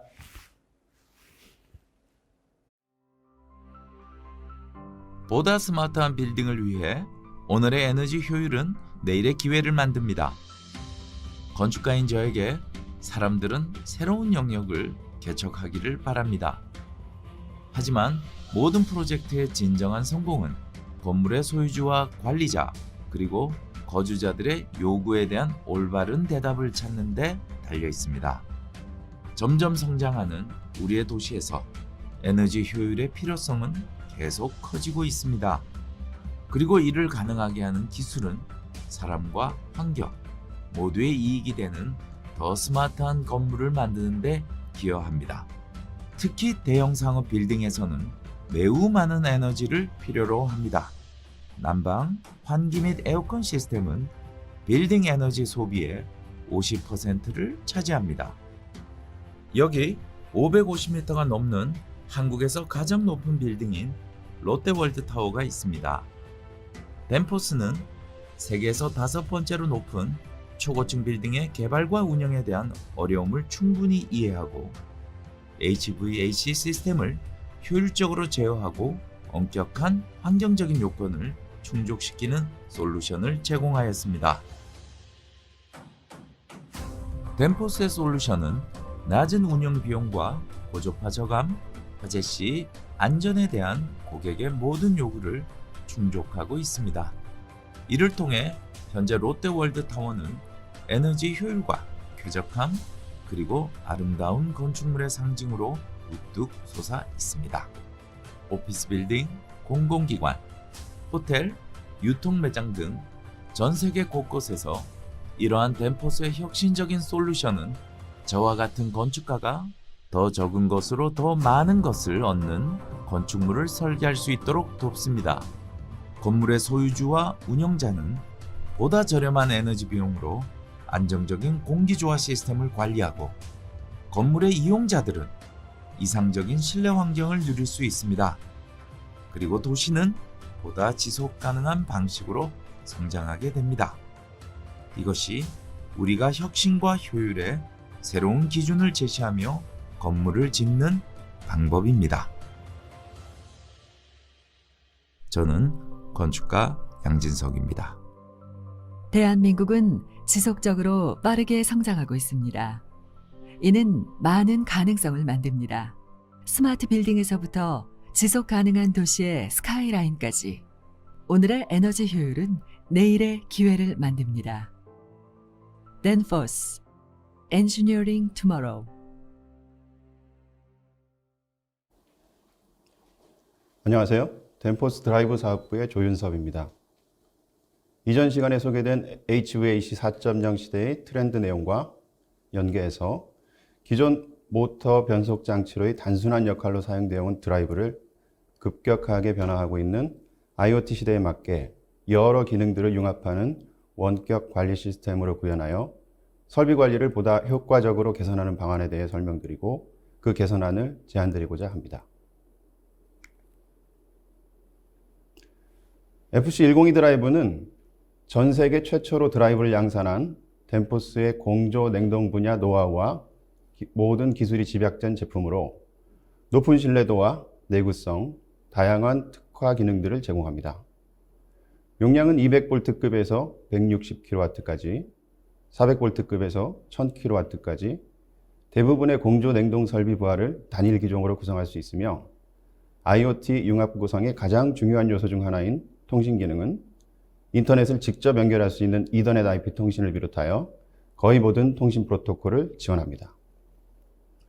FC102 드라이브는 모터 에너지 절감 극대화할 수 있는 IPM, SPM 등 영구 자석 모터와 싱크로너스 리럭턴스 모터 등 동기 모터를 구동할 수 있고 화재 발생 시에 우선 대응하는 모드, 펜벨트 파손 자동 검출, 펌프 누수 자동 검출, 공조 설비 정압, 동압 모니터링, 모터 절연 모니터링, 설비 기계적 이상 검출 등 단순 모터 가변속 장치가 아닌 주변 설비의 융합 제어 장치로 활용할 수 있는 특성을 가지고 있습니다. 팬, 펌프, 컴프레서 등에 주로 적용되는 공조 냉동 설비 드라이브의 경우 에너지 절감이 큰 화두입니다. 위쪽 그래프를 보시면 드라이브의 전 수명 주기 동안 초기 투자 비용보다 유지 관리와 운전 에너지 비용이 현격하게 큰 비용을 차지하는 것을 보실 수 있습니다. FC102 인버터는 낮은 대기 전력과 98% 이상의 높은 운전 효율, 자동 속도 조절이 이루어지는 냉각팬으로 자체 운전 에너지 효율이 가장 높은 제품입니다. 또한 자동 모터 튜닝 기능과 자동 에너지 최적화 기능으로 부하의 상태에 따라 필요한 만큼만의 감소된 모터 전압과 모터 전류로 최적 제어하여 에너지 절감량을 극대화하며 약 3에서 5%의 에너지를 추가로 절감할 수 있습니다. FC102 드라이브의 와이파이 무선 통신 기능을 소개해 드리겠습니다. 기본형 드라이브의 키패드 대신 그림에서 보시는 LCP103 와이파이 통신 모듈을 장착하면 댄포스가 제공하는 스마트폰 어플을 이용하여 드라이브 모든 기능을 원격 모니터링하고 제어할 수 있습니다. 와이파이 원격 통신 모듈은 케이블을 연결하여 원하는 위치로 인출하여 설치할 수도 있고 특히 드라이브가 접근하기 불편한 장소에 설치되어 있는 경우 그 효용성이 매우 높습니다. FC102 인버터는 마이너스 25도에서 50도까지 매우 넓은 범위의 주위 온도에서 전격 운전이 가능하고 IP55, IP66 또는 네마 4X 등 방수 수준의 높은 방호 등급을 제공하여 열악한 환경에 노출을 설치해도 안정적인 운전을 수행합니다. 국제 내진 규격의 중요도 지수 1.5를 충족하는 진동 인증을 가지고 있으며 이로 인해 진동이 있는 설비들에도 직접 부착 운전이 가능합니다. 또한 고저파 저감 DC 리액터와 노이즈 필터를 기본 내장하여 별도 외부의 필터 추가 설치가 필요치 않습니다. 사진에서 보시는 사례는 냉각탑에 노출 설치한 IP55 외압 모델로 판넬 없이 배관을 직접 연결할 수 있고 전원 관리를 위한 주전원 개폐 스위치를 반영할 수도 있습니다. 이번 장과 다음 장에서는 FC102 드라이브를 공조 설비에 적용 시 단순한 모터 가변속 장치가 아닌 공조 설비의 융합 제어 장치로 활용할 수 있는 덴포스의 고유 압력 트랜스미터 기능을 살펴보겠습니다. 압력 트랜스미터 모듈은 공조기의 필터 차압 센서, 정압, 동압 등 계측 기기들을 대체하고 공조 설비 제어에 활용할 수 있는 기능을 제공합니다. 또한 빌딩 자동제어 시스템과 통신으로 연동하여 공조 설비 필터 오염 관리 및 풍압 또는 풍량 보상 제어 등에 활용할 수 있습니다. 그림은 일반적인 공조기의 내부 구조를 보여주며 아래쪽이 실내 급기 계통, 위쪽이 환기 계통입니다. 설명드린 드라이브 압력 트랜스미터를 연결하여 각각의 필터 모니터링, 급기, 환기 팬 측의 정압, 동압을 검출하는 구성을 보여주며 이를 통해 통상적으로 공조기에 설치되는 필터 차압 센서, 압력계, 마노미터 등을 대체하여 비용을 절감하고 별도의 자동제어 기기 설치 및 배관 배선 공사 없이 드라이브의 통신을 통해 공조기의 성능을 통합 관제할 수 있습니다. 이번 장부터 이후 3개의 페이지는 FC102 드라이브가 제공하는 차별화된 특화 기능인 컨디션 베이스드 모니터링 기능의 소개로 기본형 드라이브에 소액의 라이센스 소프트웨어 비용을 추가하면 드라이브가 단속 가변속 장치가 아닌 모터의 절연 모니터링 센서, 구동 설비의 이상 발생 모니터링 센서, 설비의 진동 모니터링 센서로 동작하는 것에 대해 살펴보겠습니다. 첫 번째로 CBM 기능을 적용하는 경우 별도의 외부 센서 없이 드라이버가 모터의 절연 이상을 상시 모니터링하고 이상 상태가 검출되는 경우 이를 운영자에게 알리고 사전 예방 정비를 수행하도록 하여 모터 소선으로 인한 장비의 셧다운과 추가적인 파생 손실을 방지할 수 있습니다. 모터의 권선 절연 파괴에 의한 소선은 대부분 장시간 누적되는 절연 스트레스로 발생하며 이상을 사전에 체크하고 사고를 예방하는 기능은 큰 비용 손실을 방지할 수 있게 합니다.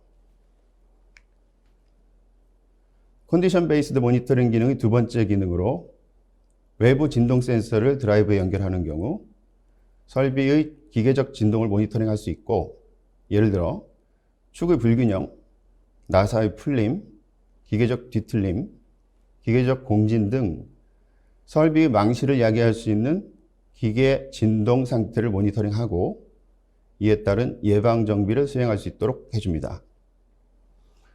고가의 진동 감시 시스템을 구축하지 않아도 드라이브가 설비 진동 모니터링 시스템으로서의 역할을 수행할 수 있습니다.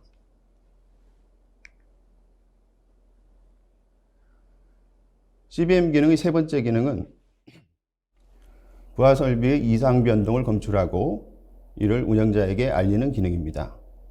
예를 들어 필터가 오염된 경우, 기계적인 마모, 펌프 임펠러의 파손, 공기나 물이 누설, 기계적인 마찰 등 설비의 이상 발생을 모터의 전기적인 운전 데이터 변화를 통해 사전 검출하고 운영자가 문제 발생하기 전에 예방 정비를 수행할 수 있도록 해줍니다.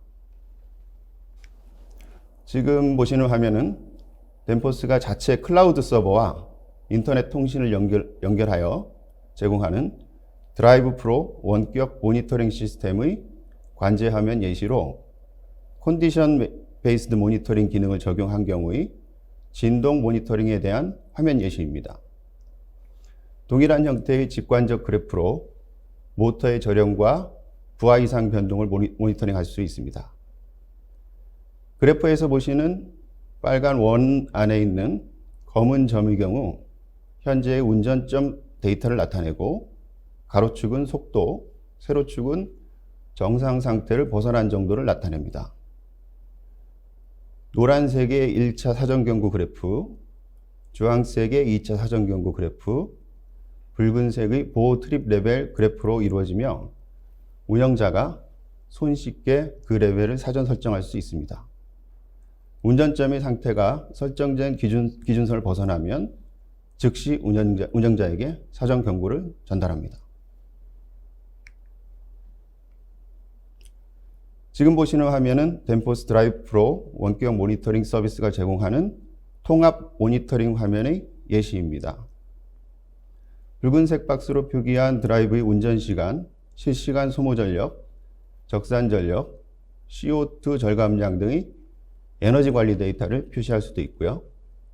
모터의 속도, 전류, 전압, 방열판 온도, 경고 상태 등 장비의 유지 관리에 도움이 되는 기본적인 운전 데이터, 그리고 직전에 소개해드렸던 컨디션 베이스드 모니터링 기능을 활용한 모터의 절연 상태 모니터링, 부하 이상 변동 모니터링, 장비의 진동 모니터링, 또 이전에 설명드렸던 압력 트랜스미터의 기능을 활용하는 경우 공조기의 압력, 온도, 습도 등을 모두 관제할 수 있습니다.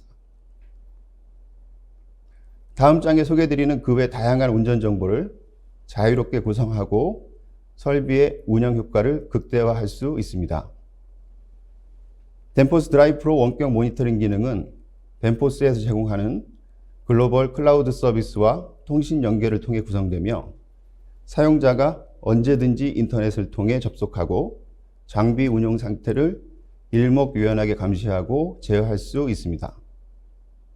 덴포스의 드라이브 프로 서비스가 아니더라도 현재 크게 발달되어 있는 빌딩 자동제어 시스템 운영 환경에서도 원하는 대로 유연하게 구현할 수 있는 기능입니다.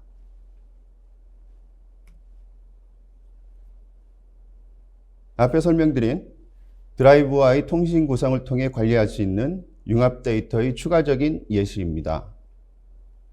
제품 자체 정보를 연결하여 제품의 유지 관리 데이터로 활용할 수도 있고, 소개드렸던 컨디션 베이스드 모니터링 기능으로 모터의 절연 모니터링, 부하의 이상 변동, 설비 진동을 모니터링하거나 공조 설비용 압력 트랜스미터를 통해 공조기의 차압, 정압, 동압을 모니터링할 수도 있습니다.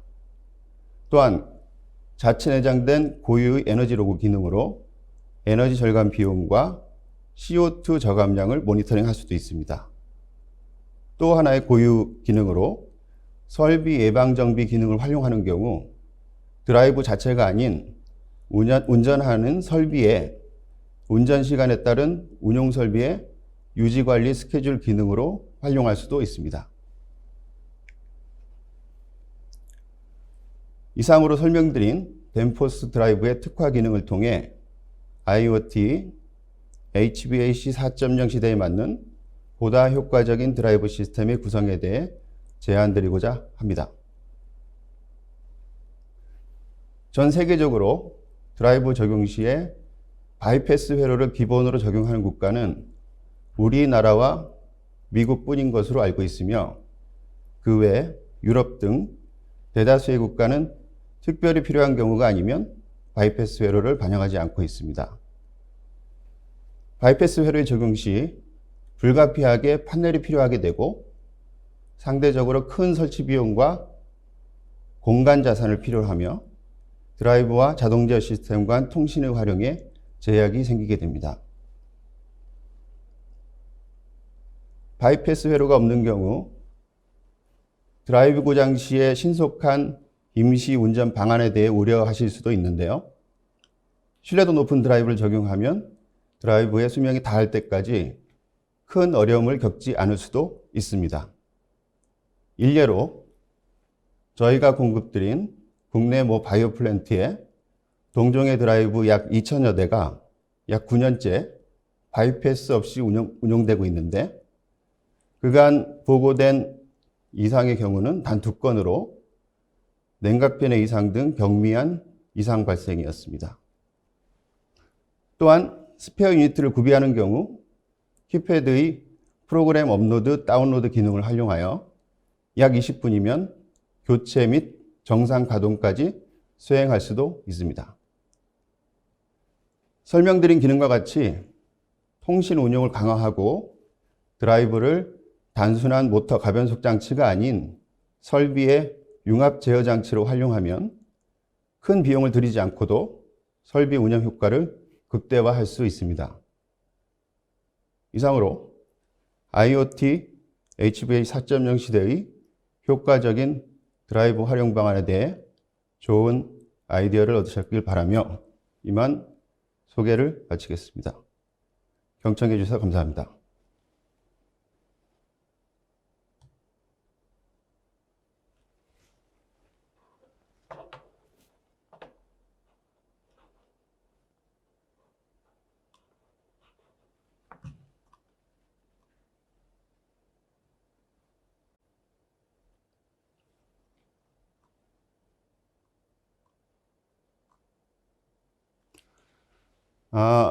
시간이 있어서 약 한두 개 정도 질문에 대해서 답변 드릴까 하는데요.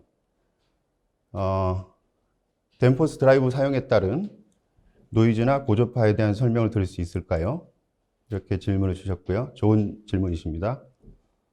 기본으로 덴포스 드라이브는 별도의 옵션을 적용하지 않아도 DC 리액터 형태로 인버터에 고저파 저감 필터를 내장하고 있고, 또한 기본으로 국제규격 EN61800-3 또는 EN55011을 충족하는 노이즈 필터를 기본 내장하고 있습니다. 그리고 사용처에 따라서 또 고저파 저감 레벨에 따라서 별도의 다양한 고성능 고저파 필터, 노이즈 필터도 제공하고 있습니다.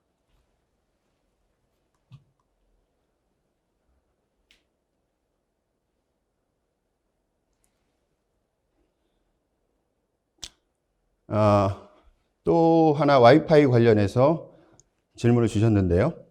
제가 설명드렸던 LCP103이라는 와이파이 원격 모듈, 와이파이의 어플리케이션은 애플과 안드로이드 모두 가능한지요? 가능합니다. 저희가 제공하는 마이드라이브 프로라는 프로그램을 통해 안드로이드와 애플 용도의 어플리케이션을 모두 무상으로 제공합니다.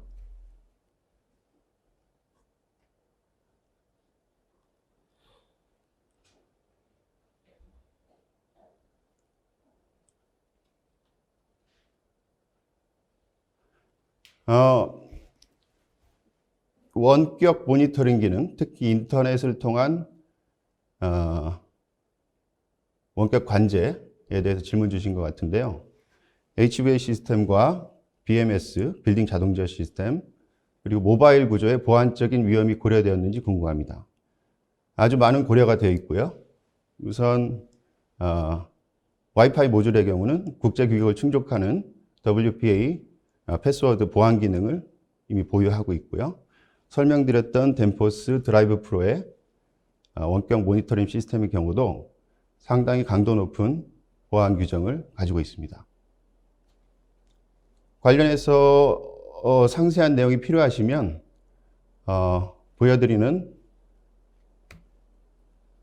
연락처로 연락을 주시면 좀 더 많은 정보를 드릴 수 있도록 하겠습니다.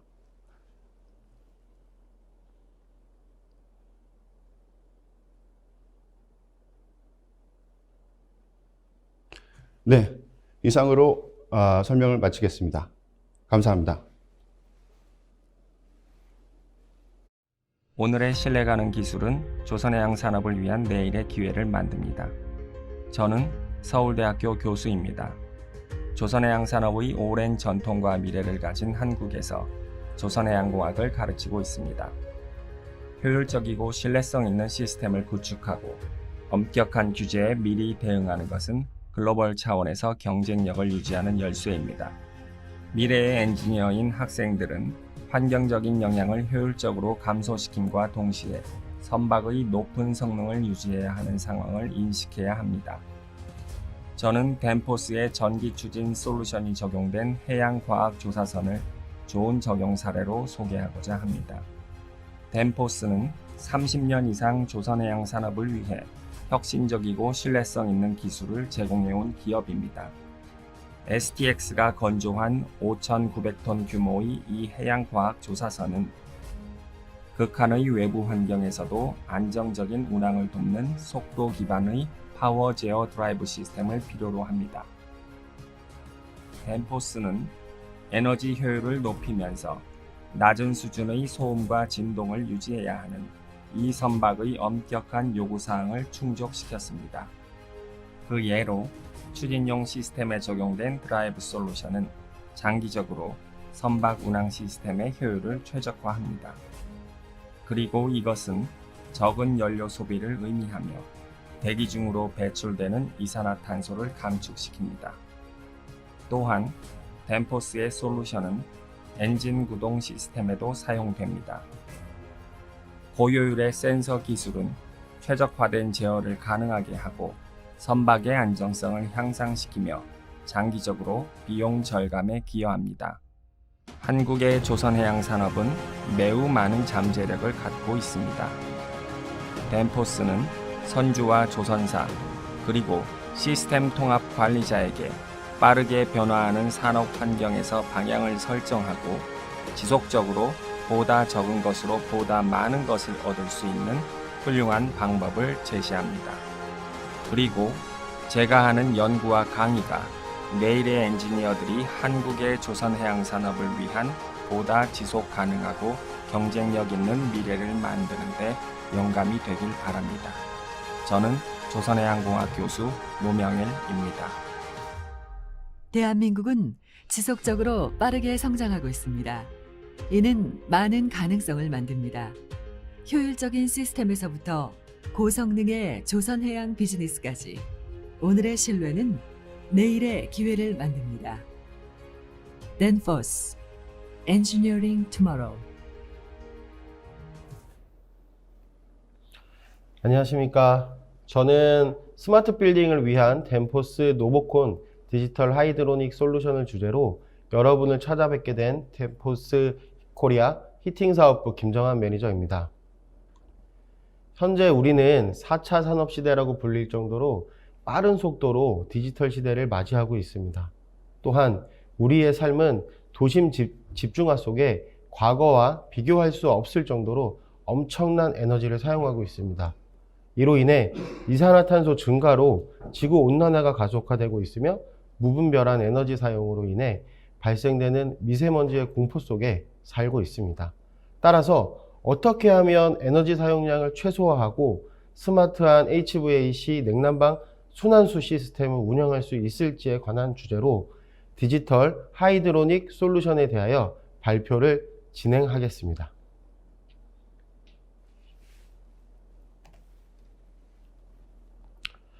다음과 같이 일단 스마트 빌딩이 무엇인지에 대해서 간략하게 알아보도록 하겠습니다. 스마트 빌딩이란 ICT와 빌딩의 융합으로 표현할 수 있습니다. 이 말인즉슨 정보기술과 통신기술이 빌딩과 융합한 창조 경제의 산물이라고 이야기할 수 있습니다. 따라서 각각의 IoT, 디지털화를 통하여 각각의 분리되어진 공정을 유기적으로 통합하여 결국 경제적인 효율성, 신뢰성 및 안정성을 확보하여 실내 거주자의 쾌적한 환경 및 삶의 질의 향상이 스마트 빌딩의 가장 큰 목적이라고 할 수 있습니다. 그럼 스마트 빌딩의 중요한 구성 요소인 HVAC 시스템에 관하여 설명드리겠습니다. 스마트 빌딩은 새로운 HVAC 시스템의 변화를 요구하였습니다. 따라서 기존의 아날로그 제어 방식에서 디지털 제어 방식으로의 변화를 요구하였으며 이는 결국 빌딩의 냉난방 시스템의 변화를 가져오게 되었습니다. 이에 대응하고자 덴포스는 HVAC 4.0 솔루션을 런칭하였으며 이는 스마트 빌딩에 적합한 BEMS 시스템과의 연동 또는 HVAC 스마트 솔루션을 제공하여 디지털 데이터를 제공함으로써 원격 운전 및 냉난방 최적화 그리고 각종 유지보수의 예측을 가능하게 하는 솔루션입니다. 다음은 스마트 빌딩을 위한 노보콘 디지털 하이드로닉 솔루션을 다음과 같은 컨텐츠를 통하여 보다 자세하게 알아보도록 하겠습니다.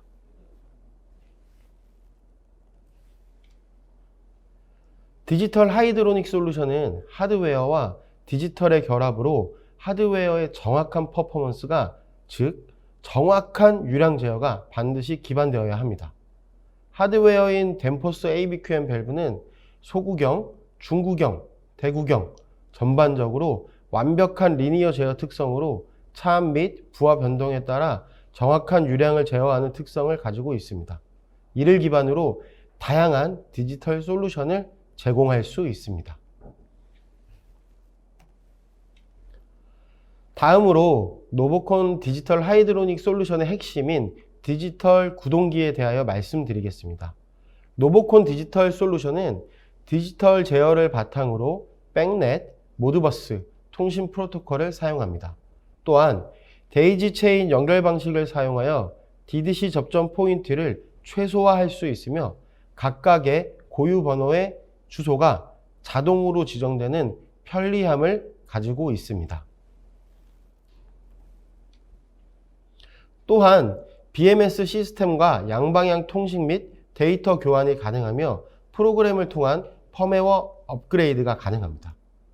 따라서 다양한 솔루션의 리포팅 및 알람을 제공하여 원격으로 제어할 수 있는 솔루션을 가지고 있습니다. 또한 아날로그 신호를 활용한 제어도 가능합니다. 이때 유량 제어는 별도의 컨트롤러에 의해 아날로그 제어를 수행하며 부가적인 기능으로 6웨이 체인지오버 기능 및 BMS에서 자동으로 원격으로 데이터를 수집할 수 있습니다. 이번 슬라이드는 투파이프 시스템에서 팬코일 컨트롤러를 통해서 아날로그 제어를 할 수 있는 방법을 간략하게 소개해 드리도록 하겠습니다. 팬코일당 하나의 노보콘 시스템으로 제어가 되며 이때 설정되는 유량은 부하가 높은 냉방부하 기준으로 유량을 원격 설정합니다. 노보콘은 팬코일 유닛의 온도 조절기에 PID 제어 출력값을 통하여 제어가 되며 이때 델타 T 매니저 기능을 수행할 수 있습니다. 델타 T 매니저 기능은 추후 다음 슬라이드에서 설명드리도록 하겠습니다. 또한 노보콘은 IO 값을 통하여 팬코일 팬 제어도 가능하며 또한 DDC와 연결된 데이지 체인을 통하여 각종 데이터를 제공받을 수 있습니다. 다음은 디지털 솔루션의 가장 중요한 기능인 에너지 관리 모드에 대해서 설명드리겠습니다. 에너지 관리 모드는 크게 에너지 모니터링 기능과 에너지 매니지먼트 기능으로 나누어 볼 수 있습니다. 에너지 모니터링 기능은 에너지 사용량을 모니터링하고 이를 분석한 결과를 토대로 에너지 벤치마킹이 가능하여 가장 효율적인 운전 구간을 찾아 적용함으로써 에너지 사용량의 최적화를 달성할 수 있습니다. 에너지 매니지먼트 솔루션은 DDC 컨트롤러와의 연동 제어 로직 또는 독립형 제어 로직 두 가지 방법으로 효율적인 운전이 가능하며 첫 번째, 덴포스의 유니크한 제어 방식인 DDC와 노보콘 상호 연동 제어 로직에 대하여 설명드리겠습니다. DDC 컨트롤러와의 연동 모드인 델타 T 리미테이션 기능으로 DDC의 컨트롤 로직이 우선 적용되어 작동됩니다.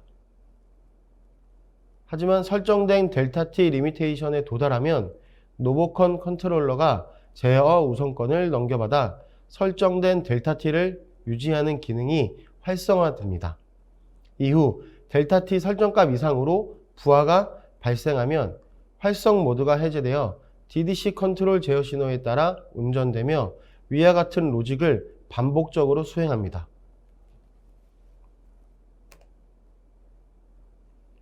다음은 DDC 컨트롤러와의 연동 모드인 리턴 온도 제한 기능으로 DDC 컨트롤 로직이 우선 적용되어 작동됩니다.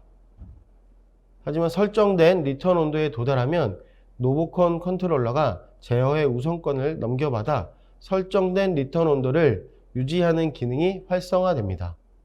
이후 설정된 리턴 온도 이상으로 부하가 발생하면 활성 모드가 해제되어 DDC 컨트롤 제어 신호에 따라 운전되며 위와 같은 로직을 반복적으로 수행합니다.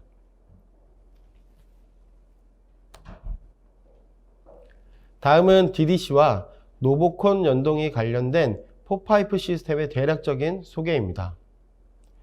냉난방 각각의 노보콘을 설치하여 DDC 제어를 통하여 원격 냉난방 유량 설정 또는 에너지 매니지먼트 기능을 활성화할 수 있습니다.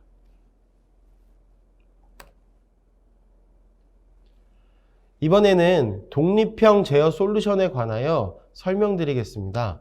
노보콘 구동기는 자체적인 컨트롤 역할을 수행합니다. 이는 DDC 신호 없이도 독립적으로 에너지 매니지먼트 기능을 수행할 수 있음을 의미합니다. 설정된 델타 T 값을 기준으로 부하 패턴에 대응하며 부하 측에 항상 일정한 설계 온도가 유지될 수 있도록 노보콘의 자체적인 컨트롤 로직에 의하여 운전되어집니다. 또한 노보콘 구동기는 독립적으로 환수 온도, 즉 리턴 온도 매니지먼트를 수행합니다.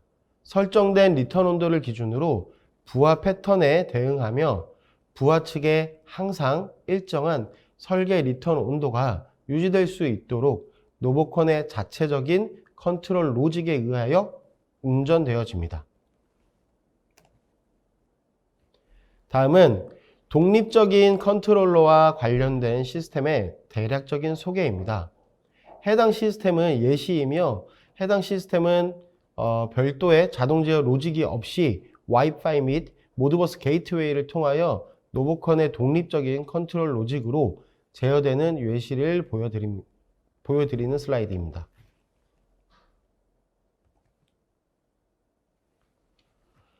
이번 장은 노보콘이 가지고 있는 유니크한 두 번째 특성으로 알파 노브 값 변경입니다. HVAC에서 사용되는 컨트롤 밸브는 대다수 에어 투 워터 코일의 유량을 조절하는 용도로 사용되며 이때 선형적인 출력을 얻기 위하여 방열 특성은 스퀘어 루트 곡선, 유량은 이퀄 퍼센트 곡선의 합이 가장 이상적인 리니어 출력 값입니다. 하지만 해당 특성은 이상적인 결과값으로 실사용에 적용하기에는 코일에 관련된 데이터가 턱없이 부족합니다. 따라서 노보콘은 알파 값을 조정하여 가장 이상적인 출력값을 만들어낼 수 있습니다. 알파 값의 변경은 컨트롤 밸브가 가지고 있는 제어의 특성을 여러 가지로 변화하면서 이는 다양한 분야에서 적용이 가능함을 의미합니다.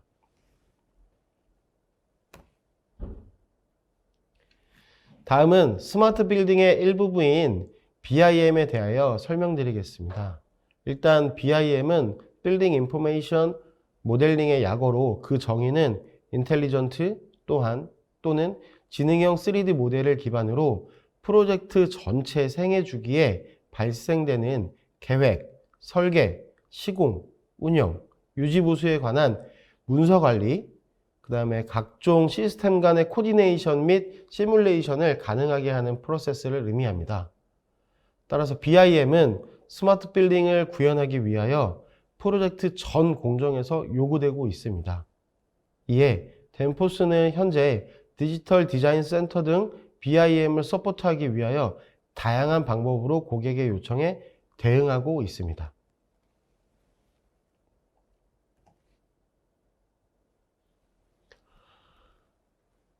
노보콘은 효율적인 에너지 성능을 보장하고 특히 커미셔닝 단계에서 설정 유량 변경 없이 활용 가능한 플러싱 기능 또는 DDC 접점을 최소화할 수 있는 데이지 체인 또는 자동 제어와 상호 연동되는 에너지 제어 시스템 등 다양한 디지털 솔루션을 지원합니다.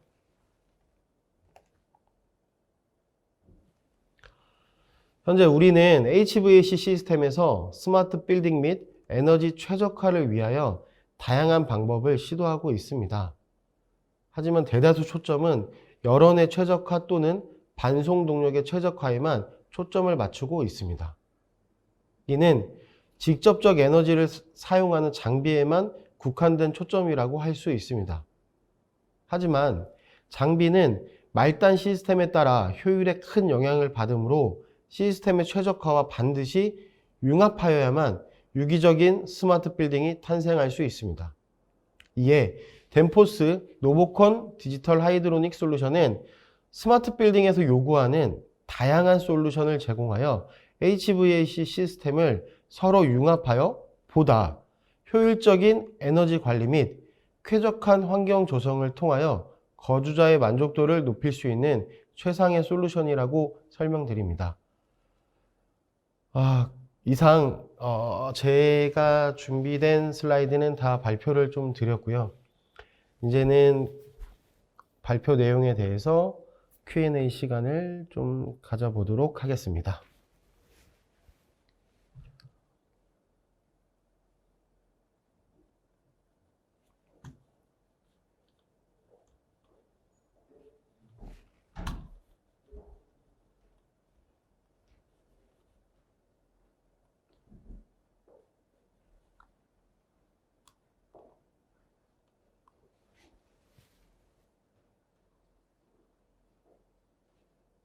일단 환수 온도를 일정하게 유지하는 것과 에너지 절감 운전이 어떤 관계가 있나요? 라는 질문을 받았습니다. 저희가 일단 환수 온도를 일정하게 유지를 시킨다는 것은 밸브 측에서 에너지를 모니터링 한다는 모니터링 한다라는 얘기고, 그 모니터링 한다는 거는 밸브가 가지고 있는 최소의 퍼포먼스를 가지고 최대한의 효율을 이끌어낼 수 있기 때문에 그 부분은 에너지를 절감하는 것과 같다고 말씀을 좀 드릴 수 있습니다.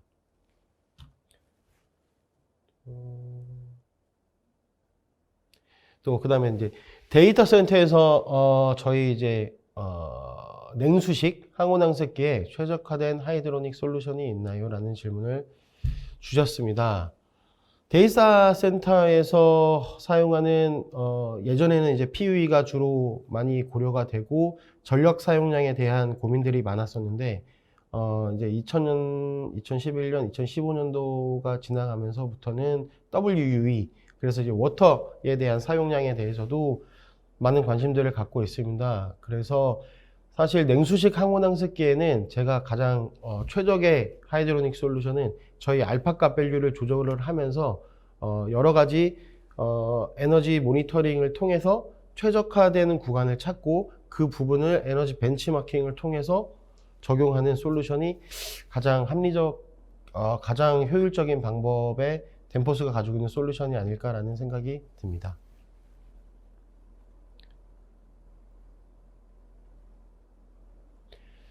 유량 제어가 타 장비들의 효율까지 컨트롤이 가능한가요? 라는 질문을 주셨는데요.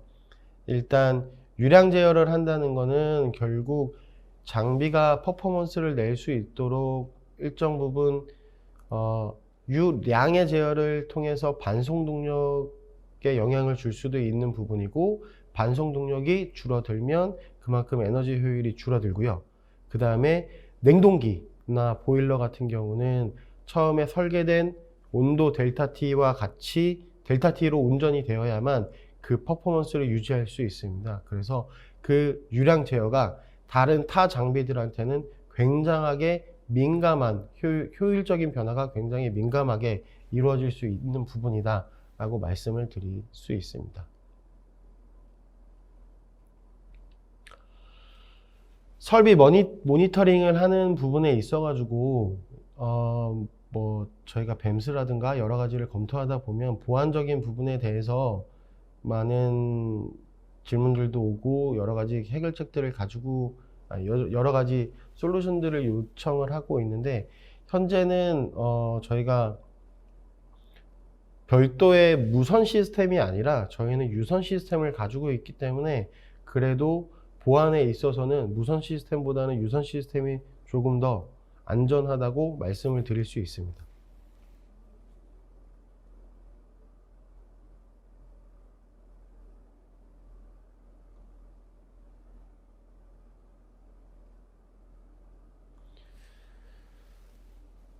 프리컨스트럭션 시의 BIM의 역할에서 이제 가장 중요한 부분이 어떤 부분이냐라는 질문을 주셨는데요.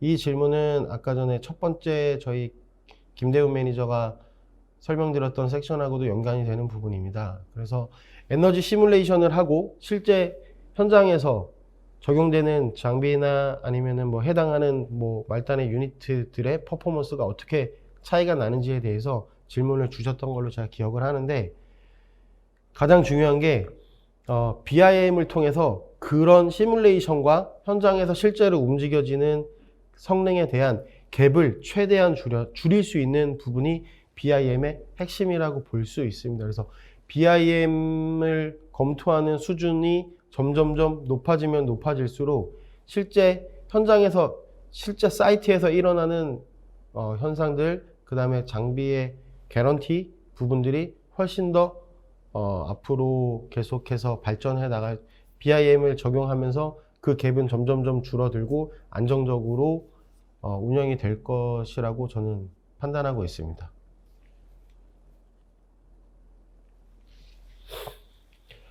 예, 일단 뭐 저에게 주어진 섹션은 이 정도로 마무리를 하고 끝까지 경청해 주셔서 진심으로 감사합니다.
안녕하세요. 저는 덴포스 코리아에서 마케팅을 담당하고 있는 권은혜 매니저입니다.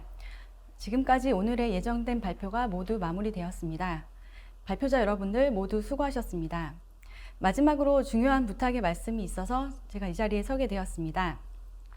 저희 덴포스는 글로벌 메가 트렌드 중 하나인 디지털 트랜스포메이션에 발맞춰 여러 디지털 채널을 통해 고객 여러분들과 소통하고 있습니다. 저희가 부탁드릴 첫 번째 말씀은 덴포스 뉴스레터를 구독해 주시기 바랍니다. 덴포스 코리아는 최신 산업 트렌드, 신제품, 솔루션, 어플리케이션 전문 지식, 적용 사례, 이벤트 뉴스 등 다양하고 알찬 컨텐츠의 뉴스레터를 한국어로 제작하여 정기적으로 발송하고 있습니다. 구독 신청은 저희 덴포스 코리아 홈페이지에서 가능하십니다. 다음은 소셜미디어에서 덴포스 코리아를 팔로우해 주시기 바랍니다. 덴포스 코리아는 링크드인, 페이스북, 유튜브와 같은 소셜미디어 채널을 통해 고객 여러분들과 소통하고 있습니다. 특히 올해에는 국내 고객분들을 위해 덴포스 코리아 계정을, 유튜브의 덴포스 코리아 계정을 새롭게 오픈해서 한국어로 제작된 다양한 주제의 동영상들이 업데이트되고 있습니다. 구독 신청 방법은 유튜브 검색창에서 한글로 덴포스 코리아를 검색하시고 구독하기를 눌러주시면 수시로 업데이트되는 동영상들을 확인해 보실 수 있습니다. 관련하여 문의사항이 있으시면 덴포스 코리아 마케팅팀으로 연락 주시기 바랍니다. 저희 덴포스는 앞으로도 지속 가능한 미래를 위해 고객 여러분들과 긴밀히 상호 협력할 것입니다. 또한 다양하고 알찬 주제의 컨텐츠를 통해 온라인 또는 오프라인에서 고객 여러분들과 만날 예정이오니 앞으로도 많은 관심과 격려 부탁드립니다. 그러면 여기서 오늘의 모든 프로그램을 마치도록 하겠습니다. 지금까지 긴 시간 끝까지 시청해 주신 여러분께 진심으로 감사드립니다.